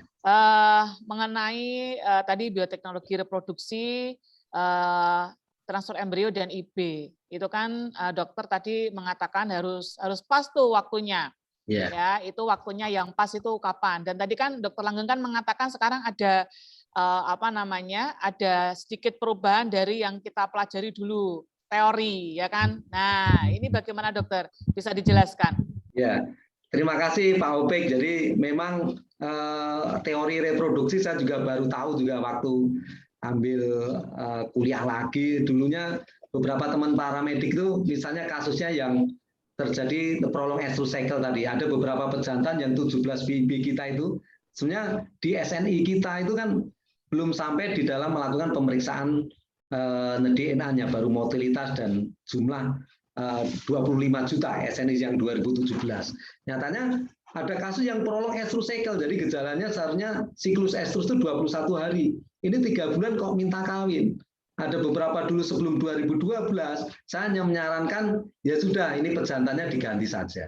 Akhirnya benar, akhirnya pejantannya diganti, siklusnya normal, jadi bunting dan sebagainya. Jadi akhirnya apa? Waktu S2, S3 saya telusuri nih pejantan ini karena apa sih kan gitu. Akhirnya nantinya kerusakan DNA dengan sakit halomak, dengan toludin blue, dan dengan SDSP. Nyatanya memang kelihatan dari profil proteinnya yang kurang, terus kerusakan DNA-nya di kepalanya berpendar dan sebagainya. Artinya apa? Hal-hal seperti ini yang dulu kita 93 nggak tahu, akhirnya tahu. Ya, terus yang kedua yang dulu kita nggak ada USG, nggak ada gelombang folikel, sekarang ada gelombang folikel di situ. Jadi ada beberapa yang memang kondisi terkini, apalagi beberapa penyakit teman-teman yang di paramedik ujung tombak itu anak buahnya Pak Susilo itu, kenapa ya dok nih tiap hari kok minta kawin sampai hari kelima? Saya dulu juga tidak tahu. Akhirnya apa? Makanya ada beberapa penanganan kasus dengan setengah dosis, dengan LH, dengan vena jugularis 90% jadi. Sebenarnya yang jadi pertanyaan, apakah dia panjang itu sel TK-nya yang tebal, ya toh? Apakah karena likuat folikelnya yang kurang, atau memang hormon LH-nya yang kurang? Ini kan sebenarnya menjadi tantangan Bapak Ibu teman-teman akademisi baik di biologi, di peternakan maupun di dokter hewan. Ya, banyak kasus-kasus crossbreed yang ada di lapangan, teman-teman paramedik ya tentunya banyak yang bingung ya. Mudah-mudahan teman-teman akademisi yang di sini saya lihat juga banyak yang ngumpul. Akhirnya apa? Genetik reproduksi kita butuh, patologi reproduksi kita butuh, dan nutrisi reproduksi juga tentunya kita sangat dibutuhkan ya untuk membantu teman-teman di lapangan yang 20 juta populasi sapi kita ini ya. Jadi yang saya tampilkan tadi di depan 11 juta di IB, yang lahir hanya 4 juta. Nah, sisanya kemana itu kan jadi tantangan ya. Mudah-mudahan nanti Dr. Dian ya sekarang menjadi direktur inovasi dan sebagainya, nanti bisa memfasilitasi teman-teman yang lain. Mudah-mudahan menjadi tercerahkan semua. Tentunya di situ, Dok. Makasih. Iya dok, terima kasih dok. Ini selalu terbuka ini untuk berbagai kerjasama. Monggo, baik antar universitas maupun nanti instansi lain. Ini dokter ada pertanyaan lagi. Ini pertanyaannya dari Mbak Anissa Dea Latifa. Ini peserta program sekolah manajer dokter. Namanya sekolahnya itu Teknologi Industri Sapi Perah. Ini Mbak Anissa bertanya kepada dokter, mohon izin bertanya bahwa tadi dokter menjelaskan mengenai ada keberhasilan kebuntingan yang 54% itu ya dokter, yang masih disebutkan itu belum tinggi. Nah, jika kemudian tingkat keberhasilannya masih 54%, bagaimana caranya untuk menyeragamkan kebuntingan agar nanti bisa lahir dalam rentan waktu yang tidak begitu beragam, calving intervalnya juga bisa terkontrol. Monggo dokter, silakan. Ya, terima kasih Di Anissa. Jadi ada beberapa teknologi, termasuk sekarang bioteknologi dengan sinkronisasi estrus. Jadi dengan sinkronisasi estrus diharapkan adik-adik juga tidak hanya IB semata yang di posisi 4 tadi. Bagaimana adik-adik bisa memposisikan apakah ada CL yang dominan atau enggak. Karena kalau adik-adik tidak bisa mengetahui di posisi ovarium ada CL atau enggak, misalnya kita PGF, itu kadang hanya percuma ya. Dia tidak akan merespon di situ. Jadi seharusnya kalau ada CL yang dominan, biasanya 3 hari kemudian, 70 jaman sekian, itu akan minta kawin. Dan itu bisa diseragamkan. Dan itu saya kira berlaku kepada FAM-FAM atau yang jauh dengan dokter hewannya, yang nanti diseragamkan. Ada beberapa yang di sini minta tolong ke saya untuk menyeragamkan, saya juga akhirnya waktunya juga kebantu ya. Akhirnya sekali datang kita untuk sinkronisasi, ya 3 hari kemudian kita IB, yang kita pilih yang CL dominan. Tapi kalau enggak, kita double dosis, biasanya di hari pertama ya, terus hari ke-10, ke-11 kita ulang, dan biasanya 3 hari kita IB berikutnya. Jadi teknologi-teknologi ini tentunya ini harus dibekali ilmu, jangan sampai Gangrep Siwap kemarin GBIB dengan sinkronisasi estrus itu programnya bagus, tapi ada beberapa teman-teman di lapangan kan pemeriksaan kebuntingan tidak ada yang belum pas dan sebagainya. Akhirnya waktu disinkron PGF sehari 2 hari ada yang mengalami keguguran misalnya. Itu kan akhirnya ini tadi yang saya katakan bioteknologi itu bisa bermata dua, bisa menyakitkan dan bisa menyenangkan di situ ya. Jadi harus dibekali ilmunya, harus dibekali pemahamannya ya. Saya kira di situ, Dok. Jadi gini dokter ya, mungkin untuk adik-adik mahasiswa ya, tadi sudah dijelaskan oleh Dokter Langgeng bahwa Anda itu harus mempunyai bekal dasar ilmu repro yang kuat ya dokter ya, betul, ya. Agar nanti bisa mengaplikasikan bioteknologi reproduksi yang tadi beragam. Ada transfer embrio, ada twinning program, ada sexing ya dan macam-macam. Jadi harus tahu nih birahi itu seperti apa, berapa lama, dikawinkan kapan ya dokter ya. Terus nanti ngecek kebuntingan, kira-kira tanda-tandanya bagaimana. Ya, kalau misalkan tidak bisa ngecek kebuntingan, ya serahkan kepada ahlinya, pada dokter hewan. Kemudian tanda-tanda kelahiran seperti apa ya dokter ya. Tadi sudah dikatakan, oh 8 jam ini rentang waktunya. Berarti kalau lebih dari itu ada sesuatu yang terjadi, ya entah itu harus direposisi atau di apa, nah, nanti panggil ahlinya. Kemudian hari keberapa nih setelah lahir harus di IB. Wah kalau tidak birahi, ingat Dokter Langgeng bilang apa nih? Wah berarti ini harus ada sesuatu yang terjadi, gitu ya teman-teman. Jadi background ilmu dasar reproduksi harus kuat, ya kira-kira gitu. Ini saya lanjutkan ya dokter, ada pertanyaan lagi. Ini dari Mas Sumadi, ini mahasiswa dari Undaris dok. Undaris itu mana? Undaris itu di Semarang juga. Oh ya, terima kasih. Mau bertanya dokter, ya, siap. Kalau sapi sudah disepul, tapi belum birahi normal, boleh nggak diulang lagi? Silakan dok. Ya, terima kasih. Jadi yang perlu saya tanyakan sepulnya pakai apa? Apakah dengan povidon, apakah dengan antibiotik misalnya? Itu yang harus digarisbawahi. Apakah dosisnya pas atau enggak? Itu yang kedua. Ya, yang ketiga, apakah sudah ditarget organnya dan sebagainya? Waktu nyepulnya jangan-jangan tidak sampai melewati serviks misalnya, hanya di depan serviks, hanya di vagina dan sebagainya. Itu juga harus dipastikan. Dan yang keempat, penyepulan tuh postpartus di hari keberapa. Itu yang paling penting di situ. Ada beberapa yang penyempulan karena retensio plasenta hari ke-3, ke-4, ke-5 itu kan lain dengan yang sudah hari ke-20 misalnya. Ya, atau hari ke-60 misalnya. Itu juga harus dilihat di situ. Jadi kalau menurut saya kira-kira belum ini ya dilakukan lagi nggak apa-apa ya. Tapi Bapak Ibu kira-kira di dalam peneguhannya dan di dalam dosisnya kira-kira tidak memahami, tolong ditanyakan kepada yang lebih memahami dan berwenang. Tentunya di situ. Jangan sampai yang saya infokan tadi, jangan sampai kalau kurang seperti Pak Sumardi tadi lebih bagus. dibanding yang kelebihan dosis ya. Yang kelebihan dosis akhirnya membentuk uterus papan tadi. Itu yang akhirnya dia permanen menetap ya, diobati tidak bisa, akhirnya dijual. Itu yang riskan. Tentunya di situ Dokter Dian, makasih. Ya, dokter, terima kasih. Berarti ini untuk adik-adik mahasiswa calon manajer, nanti jadi manajer ya. Ya. Caranya gimana ya? Harus berkomunikasi dengan penyelihannya ya dokter ya. Betul, Yaitu betul. dengan dokter hewan yang ada di peternakan adik-adik yang in charge di sana. Ya, terutama kalau untuk dosisnya berapa, cara ngasihnya berapa, apalagi kalau ada tindakan medis ya dokter, itu bisa dikomunikasikan. Ya, insya Allah nanti aman ya dokter. Siap. Gitu. Nah, ini ada pertanyaan lagi. Ini mungkin pertanyaan yang terakhir ya dokter di sesi ini. Dari Dokter Hewan Chandra Bramantya. Dokter Langgeng ada 2 pertanyaan. 3 malah ini dok ya. 1, apakah untuk breed lokal sudah diterapkan untuk TE? Pertanyaan kedua, bagaimana cara mudah untuk mendeteksi adanya delay ovulation? Yang ketiga, tindakan apa yang harus diberikan untuk merecovery uterus papan akibat spool? Ini beliau dari Disnak Bangkalan. Wah, jauh sekali. Terima kasih. Terima kasih Dokter Chandra. Jadi ada beberapa hal yang prinsip. Tadi misalnya terjadi uterus papan mungkin yang terakhir ya. Saya jawab. Jadi recovery-nya karena dia udah membentuk jaringan ikat, epitel dan sebagainya itu lebih susah ya. Dan rata-rata 3 kabupaten yang koordinasi teman-teman paramedik, rata-rata ya saya sarankan untuk dikaling karena bagaimanapun dia epitelnya sudah mengering ya.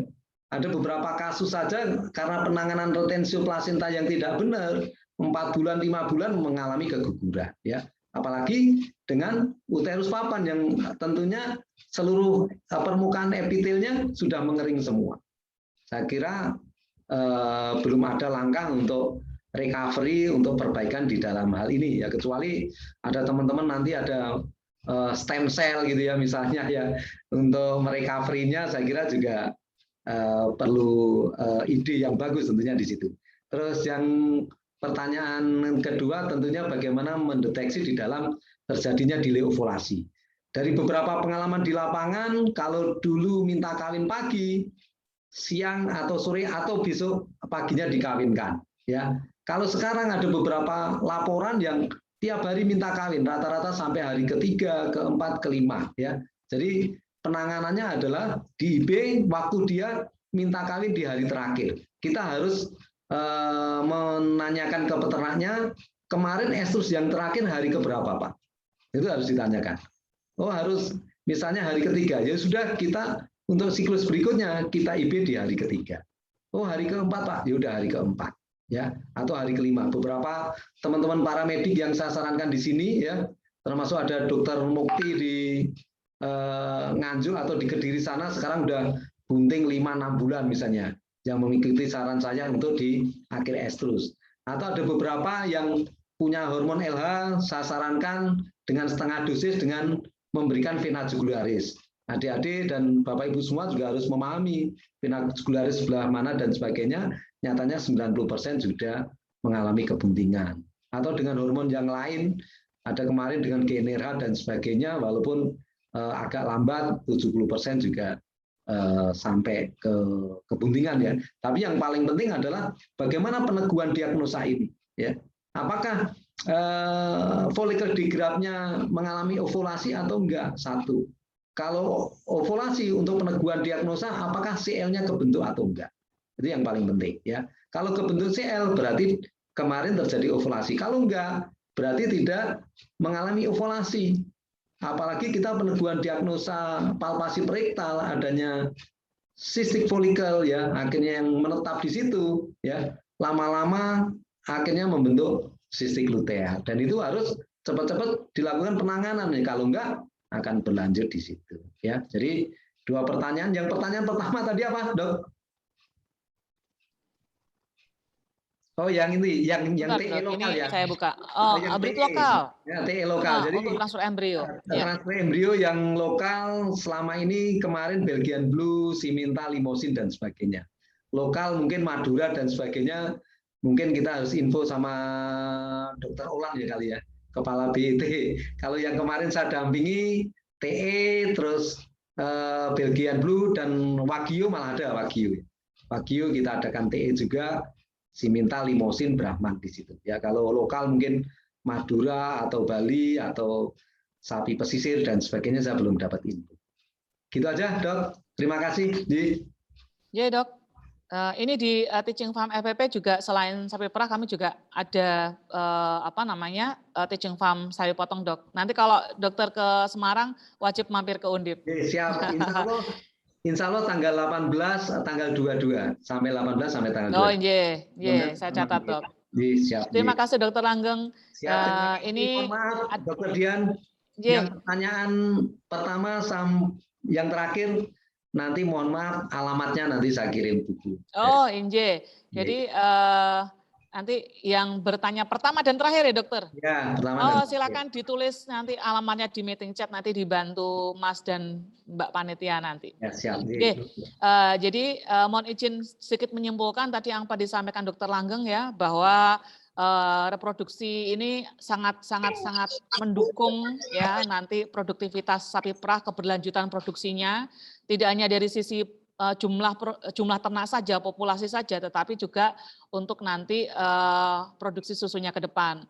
Dan ada beberapa bioteknologi reproduksi yang bisa diaplikasikan ya, dari IB kan sudah lama sekali diketahui, kemudian ada transfer embrio, ada twinning program, ada sexing ya, dan itu semua adik-adik mahasiswa perlu juga mengetahui ya, selain juga ilmu dasar yang sudah adik-adik dapatkan di kuliah.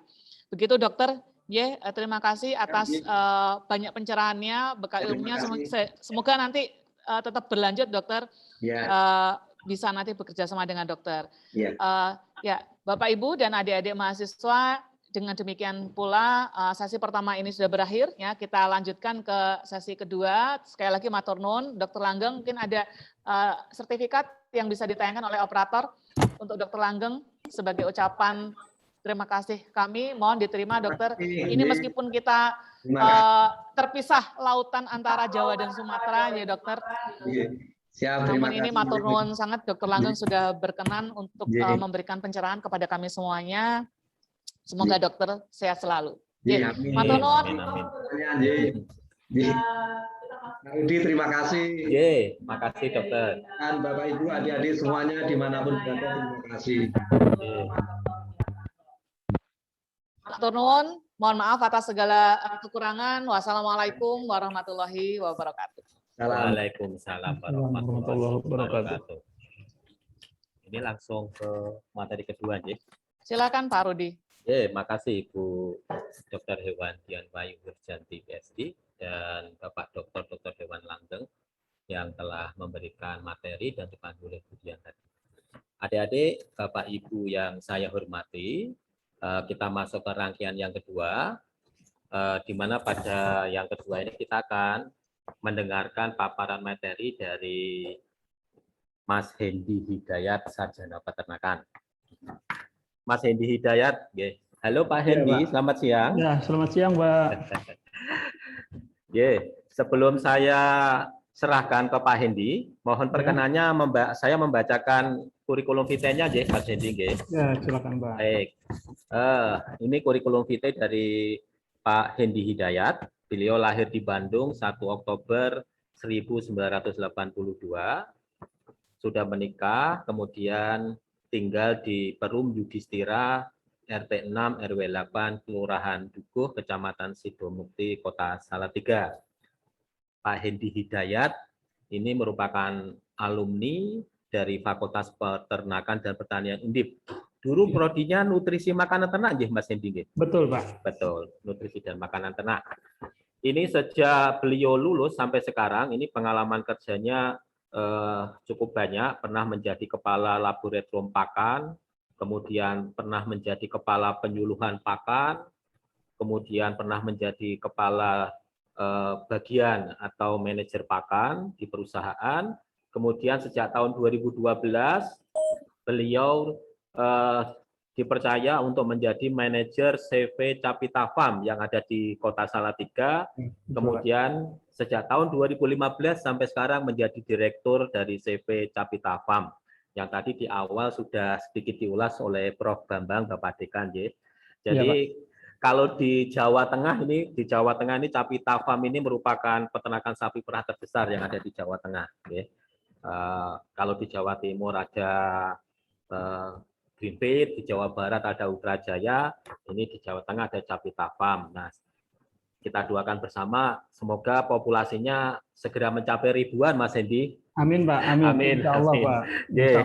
Nah, ini tidak hanya karena lokasi atau karena kedekatan emosi, jadi memang Pak Hendy ini sangat support sekali kepada perkembangan dunia peternakan, akademisi maupun mahasiswa. Jadi tidak hanya dari fakultas kami, yang kami pahami dan kami lihat banyak sekali mahasiswa kami dan mahasiswa peternakan dari universitas lain yang sudah melakukan praktek maupun penelitian, belajar ilmu bersama Pak Hendy Hidayat dan CV Capita Farm.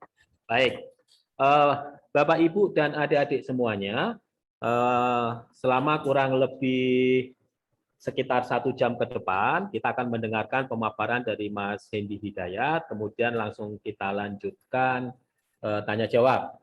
Nah, selama beliau presentasi atau menyampaikan ilmunya, kalau sudah ada yang bertanya, maka silahkan bisa ditulis di ruang chat room. Kemudian nanti yang berkenan bertanya secara langsung, monggo silakan raise hand. Nanti akan kami kasih kesempatan untuk bertanya langsung kepada beliau. Oke, mari kita mulai. Monggo Pak Hendy Hidayat, ini PPT-nya kita share dari sini atau dari panjenengan? Dari sana nggak apa-apa, Pak. Adik-adik silakan di-share PPT-nya. Baik, waktu dan layar saya persilahkan kagem Mas Hendy Hidayat. Monggo Pak. Ya, terima kasih Bapak.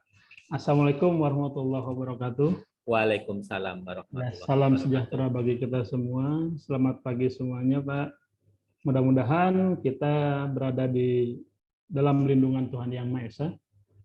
Pertama, mari kita panjatkan puji syukur kehadirat Allah Subhanahu wa taala, Tuhan Yang Maha Esa, atas limpahan rahmat-Nya sehingga kita bisa berkumpul di sini dalam keadaan sehat walafiat. Yang saya hormati guru saya, Prof. Bambang, selaku Dekan Fakultas Peternakan Universitas Diponegoro. Yang saya hormati Dr. Langgeng, saya baru kenal sekarang, Pak, baru ketemu sekarang dengan beliau dan sangat menginspirasi sekali, Pak, terhadap saya, Pak. Terima kasih, Bapak. Terima kasih banget, Pak. Semoga nanti bisa ketemu. Amin, amin, amin, Pak. Allah, tanggal 18-22 ke Semarang nih. Saya tunggu, Bapak. Nih, mau pelatihan operasi desa, nih. Iya, berkunjung ke farm kecil saya, Pak. Nih, siap, nih. Terus yang saya hormati Ibu Dian, selaku moderator. Ibu, terima kasih. Yang saya hormati Bapak Rudi juga, terima kasih. Dan yang saya hormati Ibu Pita, selaku MC, Pak. Sama semua dosen yang tidak bisa saya sebutkan satu persatu, saya sangat berterima kasih sekali, Pak, dalam lingkungan yang sekarang, kedekatan kami dengan Undip, ya, bukan berarti saya dari Undip, Pak, tapi kedekatan kami dengan Undip, saya berterima kasih sekali, terus serta teman-teman mahasiswa dan semua Bapak Ibu yang mengikuti Zoom ini, Pak. Mungkin pada kesempatan kali ini saya akan mengulas sedikit dulu, Pak, tentang Capita Farm, bahwa Capita Farm itu dimulai dari tahun 2012, Pak. Sebenarnya kita tujuannya awalnya bukan untuk industri, Pak. Kita hanya semacam demo farm, Pak. Kita memberikan demonstrasi, kita memberikan sistem yang baik tentang dunia peternakan, khususnya sapi perah, kepada kelompok KUD. Alhamdulillah kita bisa mensupport, Pak, baik dari tingkat kelompok maupun KUD. Dan pada tahun 2014 kita membangun dairy, Pak, dengan kapasitas awal kita 300 ekor, Pak. Nah, kita penempatan kita di daerah Getasan, Pak, kecamatannya, dusunnya Sumogawe, desa Sumogawe, dengan ketinggian saat ini kita 700 meter di atas permukaan laut. Cukup hangat, Pak, di tempat kami, Pak. Gitu. Terus tahun 2015 kita coba untuk membeli sapi-sapi. Kita tidak ada yang impor, Pak, sapinya, Pak. Jadi kita coba betul-betul mengelola sapi yang lokal, Pak. Ya, lokal dalam artian kami tidak membeli langsung dari luar negeri, Pak. Ya, kita saat itu belum punya uang banyak, Pak. Ya, kita membeli sapi-sapi lokal, terus kita manage sebaik mungkin, ya, kita buktikan bahwa sapi lokal itu potensinya ternyata cukup besar, Pak. Ya, kita ada yang dari Baturaden, kita ada yang dari beberapa daerah yang ada di Indonesia, ya. Walau mungkin genetiknya itu impor, Pak. Tapi saya anggap lokal karena saya belinya di Indonesia, Pak. Saya tidak beli di luar negeri. Produksi saat ini di Capitapam average-nya di angka 18-20 liter per ekor per hari, Pak. Saat ini kita tujuan produk kita kerjasamakan dengan CP Cita Nasional yang jaraknya cukup dekat dengan kami, Pak. Ya, kami sudah bekerja sama cukup banyak, kita dengan Cimory, kita dengan Keju Indrakila, kita dengan Indomil. Nah, saat ini yang terakhir kita 2020, kita kerjasama dengan CP Cita Nasional, Pak. Produk yang akan digunakan dari produksi kami itu lebih ke arah keju, Pak. Ya, target kami adalah keju. Kenapa harus keju? Ya, pribadi saya ya maupun tim kita punya kepuasan sendiri. Bagi kami keju itu sebuah kasta tertinggi dalam produk susu, Pak. Gitu. Artinya kita dengan potensi lokal bisa membuktikan bahwa kita bisa sebenarnya. Ya, kalau kita mempunyai sistem-sistem yang betul-betul tepat, Pak, gitu. Agar semuanya bisa berjalan dengan baik, mungkin saya di sini ada beberapa menjelaskan tentang sistem, Pak, ya, yang ada dalam sistem Capitapam. Mungkin di sini saya akan langsung saja, Pak, kepada materi. Mungkin yang pertama, silakan Bapak, di next Bapak.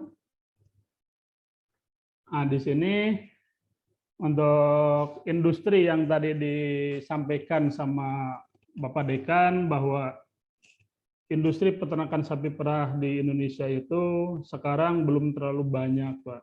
Jumlah susu itu ya hampir 80% kita impor, Pak. Nah, dengan itu potensi sektor peternakan ini sangat cukup luas sekali, Pak. Sangat cukup luas sekali. Artinya potensi-potensi baik nanti dari praktisi, industri, maupun dari teman-teman mahasiswa, itu sangat bisa sekali untuk menjadi peternak, Pak. Peternak modern dalam artian ini, karena kita sangat berpotensi sekali, Pak, untuk di jenis sapi perah, Pak, ya, atau sapi yang menghasilkan susu. Dan potensi sektor ini itu tidak terdampak, Pak, terhadap inflasi, ya, karena saya sampai saat ini belum menemukan harga susu turun, Pak.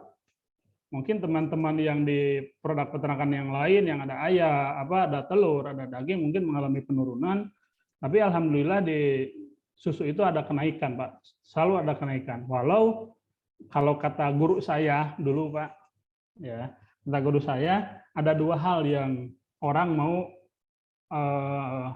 bekerja atau mendirikan sapi perah. Yang pertama adalah orang gila, Pak. Yang kedua gila banget gitu. Artinya apa? Itu orang-orang yang betul-betul mempunyai sistem potensi yang sangat besar, semangat yang sangat besar. Ya dengan tidak didukung potensi-potensi yang tadi dibilang Bapak Dr. Langgeng, bahwa dengan repro yang baik, dengan sistem yang baik, yaitu saling mendukung untuk menyelaraskan semuanya, Pak, kepada jajaran manajemen ini. Silakan, Pak. Next, Pak. Nah, di sini peran manajer dalam pengembangan bisnis sapi perah, Pak. Silakan, Pak. Yang pertama, manajemen, Pak. Jadi saya dulu sebelum melakukan sistem dairy yang ya kalau dibilang besar juga enggak, Pak, ya. So, tengah-tengah lah. Ya, di sini kita menentukan plan, Pak. Ya, tujuannya meliputi organisasi, pengembangan strategi untuk mencapai tujuan, menentukan sumber daya. Kenapa itu perlu dilakukan? Karena ya semua plan itu dikerjakan berdasarkan sistem yang ada, artinya tidak boleh asal-asalan, Pak. Planning itu betul-betul